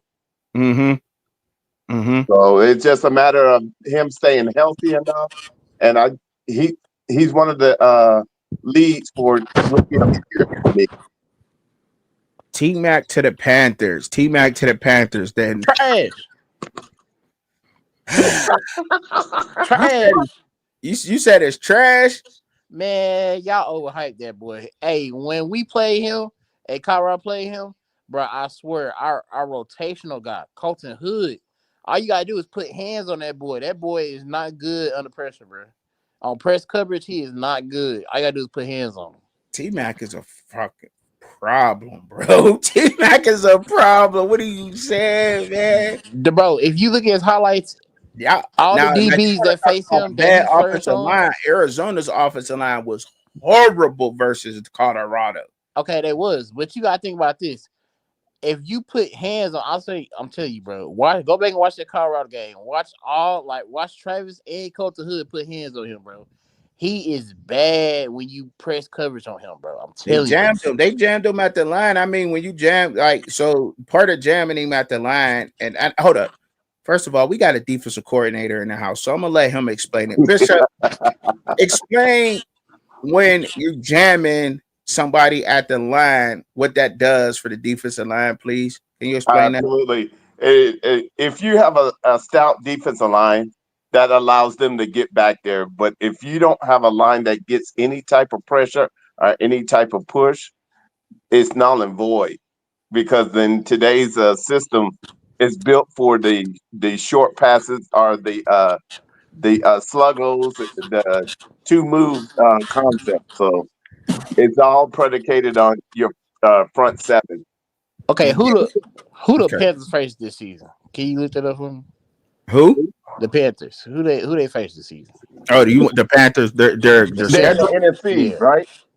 Yeah, they're in the NFC South. So yeah, that's why Bucket had Bishop explain that, because first of all, he was a defensive coordinator division one. First of all, let me give him his flowers for that. So you know what I mean. Appreciate it. You know what I mean. You gotta give him his flowers because he knows the game, and that gives the defensive line, the front seven, time. And what he was saying is, the double moves that they might put on, it gives them time to get their moves off and to generate pressure on a quarterback. So that's why you didn't see T-Mac go off in the Colorado game, is because the defensive line was just eating that game. So that's why. So do you think the Panthers' offensive line is any better? Because I mean, Bryce Young was running for his life. Well, they better be. Well, they spent a lot of damn money last year trying to get that offensive line. So hopefully they'll be better this year. Because I think I don't know the exact number, but I know it was north of $100 million they spent on that offensive line. I know it was that for sure. Well, the thing about it is, the key is making sure you got the 3 to 4 seconds to get the ball off. After that, that's up on your wide receivers to get open. But during that time through the NFL, you should be able to track down something. Okay. So, all right. So y'all hear. You ain't gotta believe trucking. So That's coming from somebody who's in D1, defensive coordinator. So that's why I soak up the game on these panels, and that's why I tell y'all to come up here and ask questions because we got some. See, I don't, and they don't really like us to be bragging about that shit, but we got people up here that know what the hell they talking about. They just ain't dropping their opinions. They trying to give us game, trying to help us out up here. Other content creators that might be watching. So just to let y'all know that, you know what I mean? Just to let y'all know. But I'm trying to get the schedule, the Panthers schedule. Okay, so I got the Panthers schedule. So they got the Arizona Falcons, the Arizona. That's it, the Arizona Falcons, Arizona Cardinals. But they got the Falcons. That must be preseason, huh? I don't know. So let's just assume the first 4 games is preseason. No, that don't know. Falcons, then the Saints, Tampa Bay, Los Angeles Rams, Seahawks, Buffalo Bills, Miami Dolphins, Dallas Cowboys, Green Bay Packers, Jacksonville Jaguars, New England Patriots. But they kind of got a sweet roster a sweet schedule if that is. Yeah. Yeah, I mean, they in the NFC South. The NFC South is always wide open, period. So yeah, you can say that for sure. The key is the quarterback has to show that he's matured enough to make the necessary adjustments to move forward. Yeah, so he ain't gonna really face no DBs that's really, you know what I'm saying? But I mean, it's still gonna be physical as the NFL, but he ain't really gonna face no DBs that's really gonna give him a problem, except for like the Bills or something like that. I think they see Travis. I think he'll see Travis. Whenever Travis fucked him up this last year, he too. He'll see Travis again. So you know what I mean. He'll definitely see Travis again. He'll get to see the Buffalo Bills. Shit, you know the Jets. You know they got you know. So we'll see what's up with them. The division games is going to be tough anyway. So those always going to be schemed up, right? Those games. So you can't really just walk over and just say that they gonna walk through because division games are always tough. So yeah, I mean, pretty much that's it. And then they got the Buffalo Bills, Miami Dolphins, and you know. So we'll see what happens though. They got it. I think they got an easy NFL schedule. If you ask me, I think so. That's super easy to me. Yeah, he might be all right. How many playoff teams is on here from last year besides the Green Bay Packers? That's it, huh? Was the Rams on there? Yeah, because they went against the Eagles, right? Oh yeah, the Rams, and that's all they got is the Rams and the Packers. From the Rams might give them a problem because they almost beat the Eagles first round. Yeah, they got it. That was a hard game. Oh yeah, Falcons too. Falcons got some good DBs. AJ Terrell. And they vamped up that damn defensive line too. Then who they go? Did they go Mike Green and James Pierce? I thought Mike Green. No. Mike Green went to the right. Yeah. You're right. He went there. They got who the hell did they get? They got a boy from Georgia. The Falcons got a boy from Georgia and James Pierce. They got two SEC rushers. I know that. So I do know that. Yeah. So they he is playing some good defense teams. He said the preseason only 2 games. All right, so yeah, they got the Cardinals and then the Falcons preseason. Then they start off with the Falcons in the game. So thank you for that, Alpha Roo. But shit, man, I've been on here for 3 hours, y'all. I'm ready to get up out of here, man. Go enjoy my Saturday. Y'all know I got 2 days at the crib. I done worked all I done gave 3 hours a day. Go do that, man. Go do that, brother. Hey, good content today, my boy. Yeah, for sure. Hey, that's the way to spit that fire. You know how we do. I appreciate it. Yeah, man. I appreciate all of y'all tuning in, man. Everybody that came through today, man, had a packed house, man. I appreciate y'all, man. I hope that everybody subscribe, man, and hit that like button, man, and keep it going up out here. Pray for me, pray for y'all. Peace, y'all.